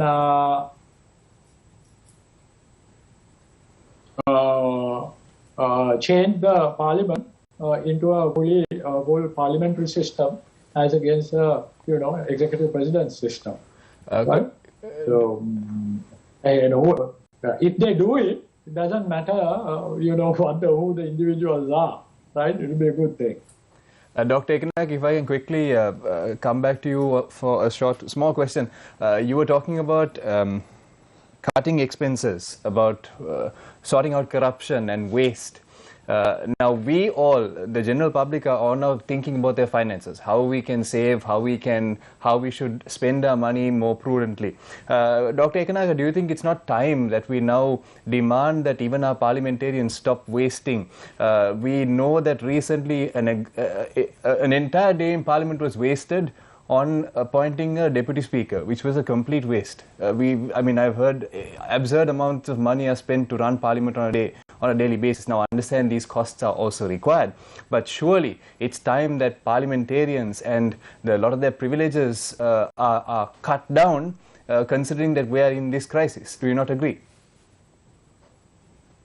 I totally agree. I mean, just consider why not make use of the available technology and have parliamentary sessions on a platform like Zoom or Teams or something. Why not? I mean, now very important global conferences take place that way. So why not Sri Lanka's parliament? The cost can be cut down. The technology is already available, right? Now, it's only last week it was mentioned that Parliament cannot be summoned because it will be difficult for many of the MPs to travel and all of that. The whole problem could have been avoided if we go to an electronic platform. Lots of money will be saved, and there won't be any room for dramas like, running away with the mace or, surrounding the speaker's chair kind of stuff. I mean, isn't it? They are outrageous. So there are solutions if there is a will. But if people, youngsters like you all, and the farmers, the workers everywhere, keep pushing, we might get there. We should get there. And I will assure you, Dr. Kanayaka, we will keep pushing until there is a systematic change in Sri Lanka to ensure that the people's will is respected at the end of the day. Yes, thank you, Shamir. Just quickly, Mr. De Silva, going from what Dr. Kanayaka just said, innovation, he was talking about new ways to do things, even in Parliament. The chambers have now issued, joint chambers have issued a statement, so you all have met and you all have discussed. Is there a plan now for all of the industries and businesses sector of Sri Lanka to maybe come up with a new way of doing things rather than waiting for things to fall into place in Parliament? Mr. De Silva, if I may direct that question towards you. Yeah, I agree. I mean, we will be sort of soon working on that aspect as well. Because we feel, I mean, right now, of course, it's not a time where one can try to do too many things, given the fact that, you know, we are in this kind of crisis situation. So what is needed is something like what we call a common minimum program, right? I mean, which will contain a few focus areas that need urgent attention. And so this is one area actually the chambers have started talking to each other about. And so we are expecting the government also to soon come up with their plan, and we will also work together. Each chamber has also done quite a bit of work already, and as the Ceylon chamber, I can say that we have from time to time come up with lots of proposals, which unfortunately to this day have not been given adequate hearing by the government of the day. But we are ready, but maybe some of those things also need to be updated to reflect the current situation, the current challenges, and in consultation with all the other chambers, we are hoping to come up with some very good plans that will help the country to go forward. Yes. Manjula, I must say, I've been a journalist for the last 18 years, but this is one of the times that I've seen the chamber acting, at least the last few months. It could have been done much earlier, but at least the last few months, Manjula, I must confess that the chamber has been doing somewhat of a good job in exerting pressure to the government. It could have been done much earlier. That has been discussed on this shows very much, even by the former chairmen of Ceylon Chamber of Commerce. But at least now you all have stepped up the gear and accelerated on the pedal to ensure that the gas is put to move the vehicle much more aggressively to the future. Thanks, Shamil. Can I yes. add a little point to that? Yeah. I thank you very much for that statement, but just by way of clarification, because see, what was visible was when we came really out in public and started making statements and started making a bit of noise over the media. But that doesn't mean actually in the past that we were not active, but we adopted a different strategy. And the strategy at that time was to engage with the government as much as possible, one-on-one, face-to-face.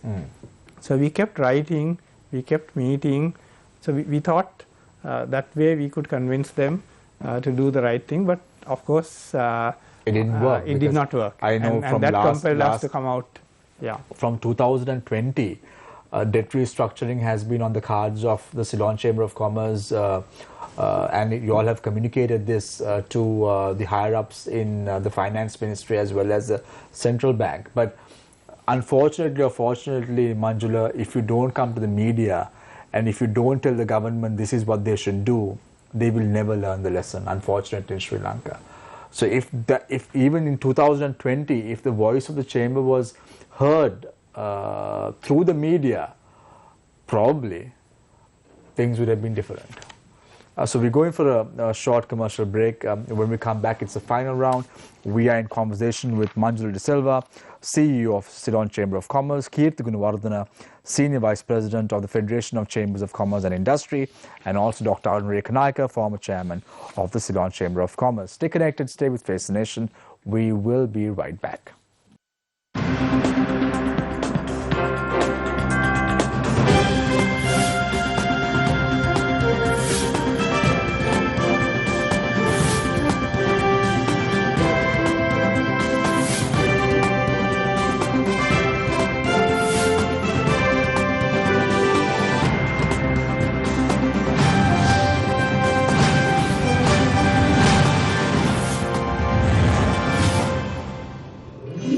COVID-19 සඳහා ආරක්ෂිත පියවර.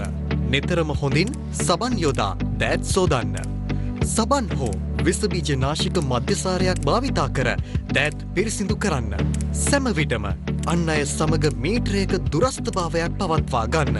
හැකි සෑම විටම නිවසේ රැඳී සිටින්න. නිරතුරුවම නිවැරදිව මුඛාවරණ පළඳින්න.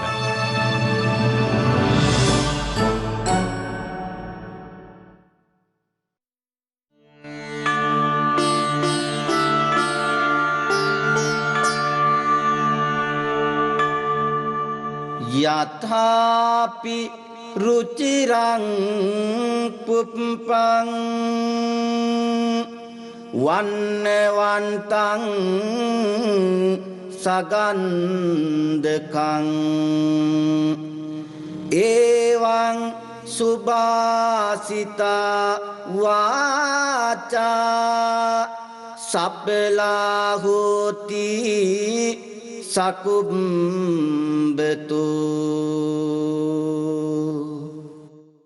සුවඳ ඇති පැහැපත් මනහර පුෂ්පයක්සේ ත්‍රිපිටක ධර්මය පිළිපදින්නන්ට යහපත් ප්‍රතිඵල ලැබේ. ධම්මපදය පුප්ප වග්ගය. මේ සංවර පින්ස්වර ඇසෙනා සුපිම්බර වෙසක් මාසයයි. COVID-19 සඳහා ආරක්ෂිත පියවර. ජනයා වැඩි වශයෙන් සිටින ස්ථානයන්හි ගැවසීම මගහරින්න. රෝගය ආසාදිත පුද්ගලයන් හමුවීමට නොයන්න. මුහුණ, මුඛය, නාසය සහ ඇස් ඇල්ලීමෙන් වළකින්න. අනවශ්‍ය ගමන් බිමන් යෑමෙන් වළකින්න. මුඛාවරණය ඉදිරිපස ඇල්ලීමෙන් වළකින්න. We're stronger together.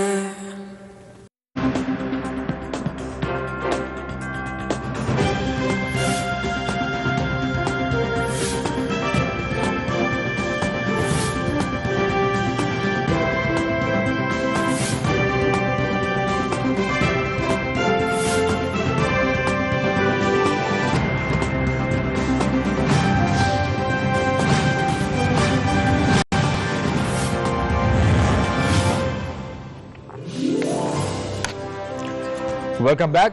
This is Face the Nation. Treading on thin ice, Sri Lanka's economy on the brink.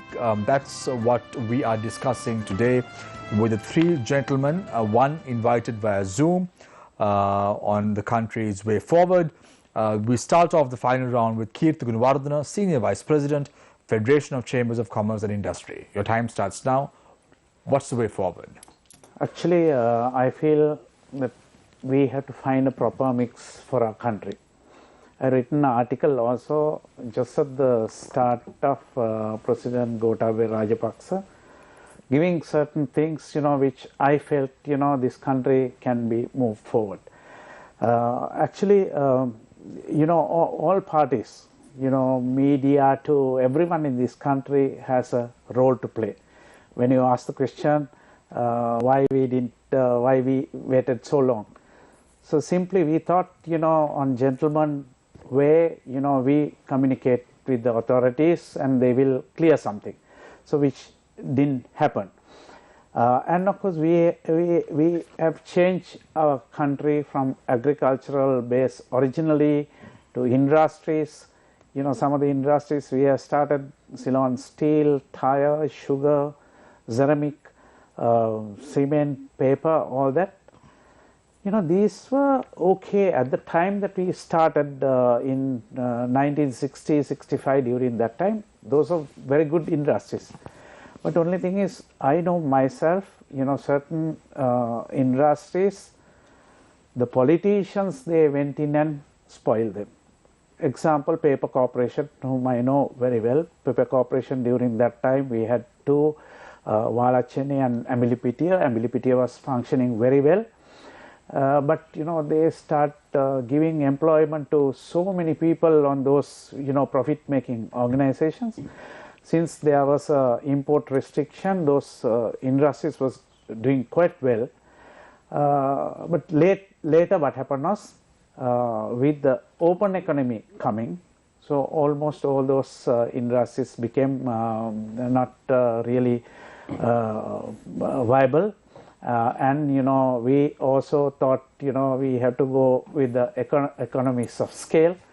Wherever the price is low, we can get it. But only thing is we didn't have an idea of how we can protect our country, how we can protect our industry, what are the future things that we can do, and even for that matter, so we have a huge history of Sri Lanka, and we have so much diversity in Sri Lanka. Even we didn't have a clear policy for tourism. So we would have done wonders with that. Even tourism, if we really promote, we don't have in this problem. Even for that matter, I would say even the protest at Goldface, we would have invited foreigners. They would have enjoyed that. So we also has to be creative at times, and the things change. We are talking how Parliament can be conducted on digital platform. So these are possibilities. So even economy, we will have new possibilities. And we did look at the SMEs, MSMEs seriously. So there we didn't do the proper planning and proper support to them.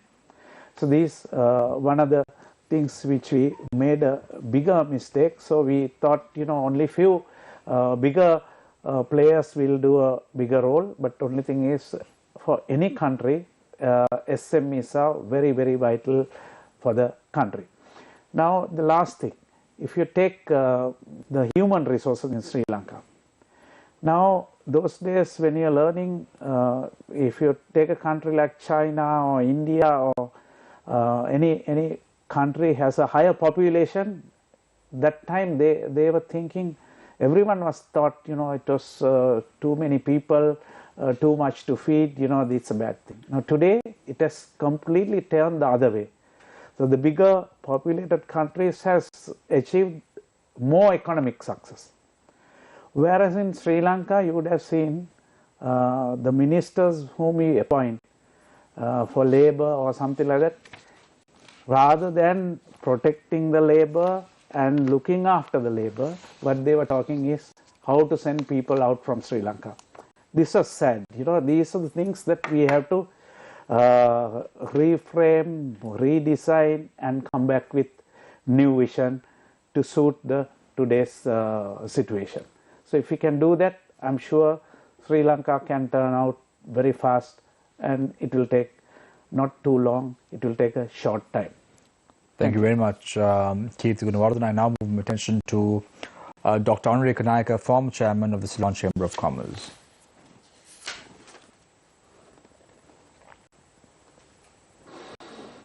To start with, I firmly believe that in the midst of all this suffering and misery, a window has been opened for us to change direction and reach, great heights. Now, of course, window is open. We got to, walk through the window to the other side. In the short term, it's very clear we have got to restructure our debt, manage cut our costs, increase revenue, and look after the energy requirements, that is gas, petrol, diesel, and electricity. Essential medicines, and make sure that the economy keeps moving, ticking over. We got to review all our infrastructure investments, and we got to, if at all, continue to invest in the short term only on projects which will give us high rate of return and a high contribution to dollar inflows. All others can be put on the back burner. It will still hurt some businesses, it will still hurt large numbers of employees, and we have to find ways of reducing their suffering. But for the longer term, that alone is not enough. Our development paradigm has to shift. We have been on what is called a brick and mortar development model for way too long. This really increased sharply after the end of the war, and it has been going pell-mell, and it has only put us into greater and greater mountain, higher and higher mountain of debt. It has to shut out. We need to start looking at ways of developing human capital and harnessing the creativity and energy of that human capital for development. And the people's organizations have to be strengthened. Now we got to stop this business of allocating so-called development budgets, large amounts of money to individual MPs, individual provincial councillors, Pradesh Sabha chairmen, and God knows how that money is being spent. So that has to stop. All expenditure but have to be open to public scrutiny, so that there are various mechanisms for doing it. This is not we don't have enough time to elaborate on those. There are great examples all over the world, but public scrutiny and being able to stop wasteful projects, review, all of that has to be enabled. We have to make sure that all our available resources are harnessed fully, particularly in the case of energy again. We have to keep asking the question, why aren't we making full use of our solar energy? We have sunshine all around the year, wind energy, waves around in the sea, all of that. We have to use transportation options which are more energy efficient, like railways as against private vehicles on highways. We got to start making available best technology, like that as Mr. Gunawardena mentioned, for example, Netherlands and also Israel, how micro farms are generating enormous value. So we got to start look at that. We got to make use of small and medium enterprises in terms of technology, financial management, etc., for them to contribute to economy in big way. For large companies, what we simply need is again a change of heart is required. Right. For a long time, we thought that tax breaks are the most important thing for large industries to get established and thrive. No, what is required is not tax breaks, but transparent policies and transparent bureaucratic and political decision making for industries to get established here, right, and not tax breaks. So we need to stop these tax breaks and giving away of public properties and resources at knockdown prices for industries. That's not the right way to go. So it's a long list, but all of that can be done easily within a short time. Right. Thank you very much, Dr. Andre Kanayaka, former chairman of the Ceylon Chamber of Commerce. I now move my attention to give the last baton for the day to Manjula De Silva, CEO and Secretary General of the Ceylon Chamber of Commerce. Your time starts now. Thanks, Shamir. So what I feel is, we have made a lot of mistakes in the past, but this is not a time to dwell on them. This is not a time to play politics. So we are very encouraged by the response from almost all the political parties that we have met and whose public statements we have seen. Although they may have certain reasons to be unhappy about certain developments, but they have come forward and said, okay, we will support the government of the day to address the economic issues. We will not pull the rug under their feet. We will cooperate to achieve the economic agenda. So there we feel the priorities are to ensure that the IMF discussions progress, first to the level of getting the staff level agreement finalized, and then take it from there to the next level, get a proper program worked out, something that will be good for the country, which will be a win-win, and at the same time get these advisors appointed fast get on with the debt restructuring negotiations, have a proper program worked out back again that will give us the much needed breathing space, so that we don't have to pay large debt payments until the reforms kick in, and then at the same time get the support of everybody and implement the reforms that have to be done, whether it is to raise taxes or raise certain tariffs. At the same time, there are a lot of other things, I mean, for a long time have been pending. We have been talking about this national single window, which is very important to streamline our export and import business. We have to get our act together with regard to promoting investments.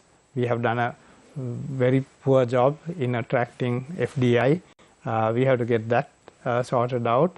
And then also, like you said, the privatizations. I mean, we have to look at our state-owned enterprises and see what should remain with the state, what are the non-strategic businesses that can go out, and even strategic businesses, what are the ones which can be listed, where we can get some investment in, even in the form of minority investors, while retaining control with the government.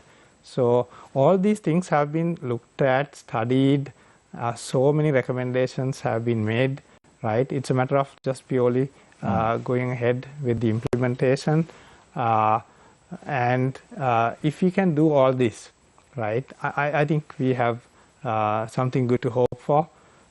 So let's all be positive, and let's all play our parts. We as the chambers, you as the media, and everyone else. Thank you. Thank you very much, gentlemen, for joining us this evening on Face the Nation. I would like to thank Kirti Gunawardena for joining us this evening on Face the Nation, Senior Vice President of the Federation of Chambers of Commerce and Industry. Thank you very much, Manjula De Silva, CEO and Secretary General of the Ceylon Chamber of Commerce, for joining us this evening alongside with Dr. Andre Kanayaka, former Chairman of the Ceylon Chamber of Commerce as well. Thank you very much, gentlemen, for joining us this evening on Face the Nation. Thank you very much, Dr. Kanayaka.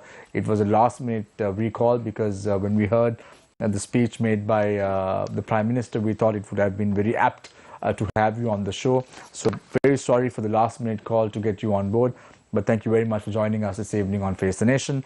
Thank you very much, Deshan. Thank you very much, Shehan, for putting up a good show as always, week in and week out, to get a very good panel in play for the benefit of our viewers.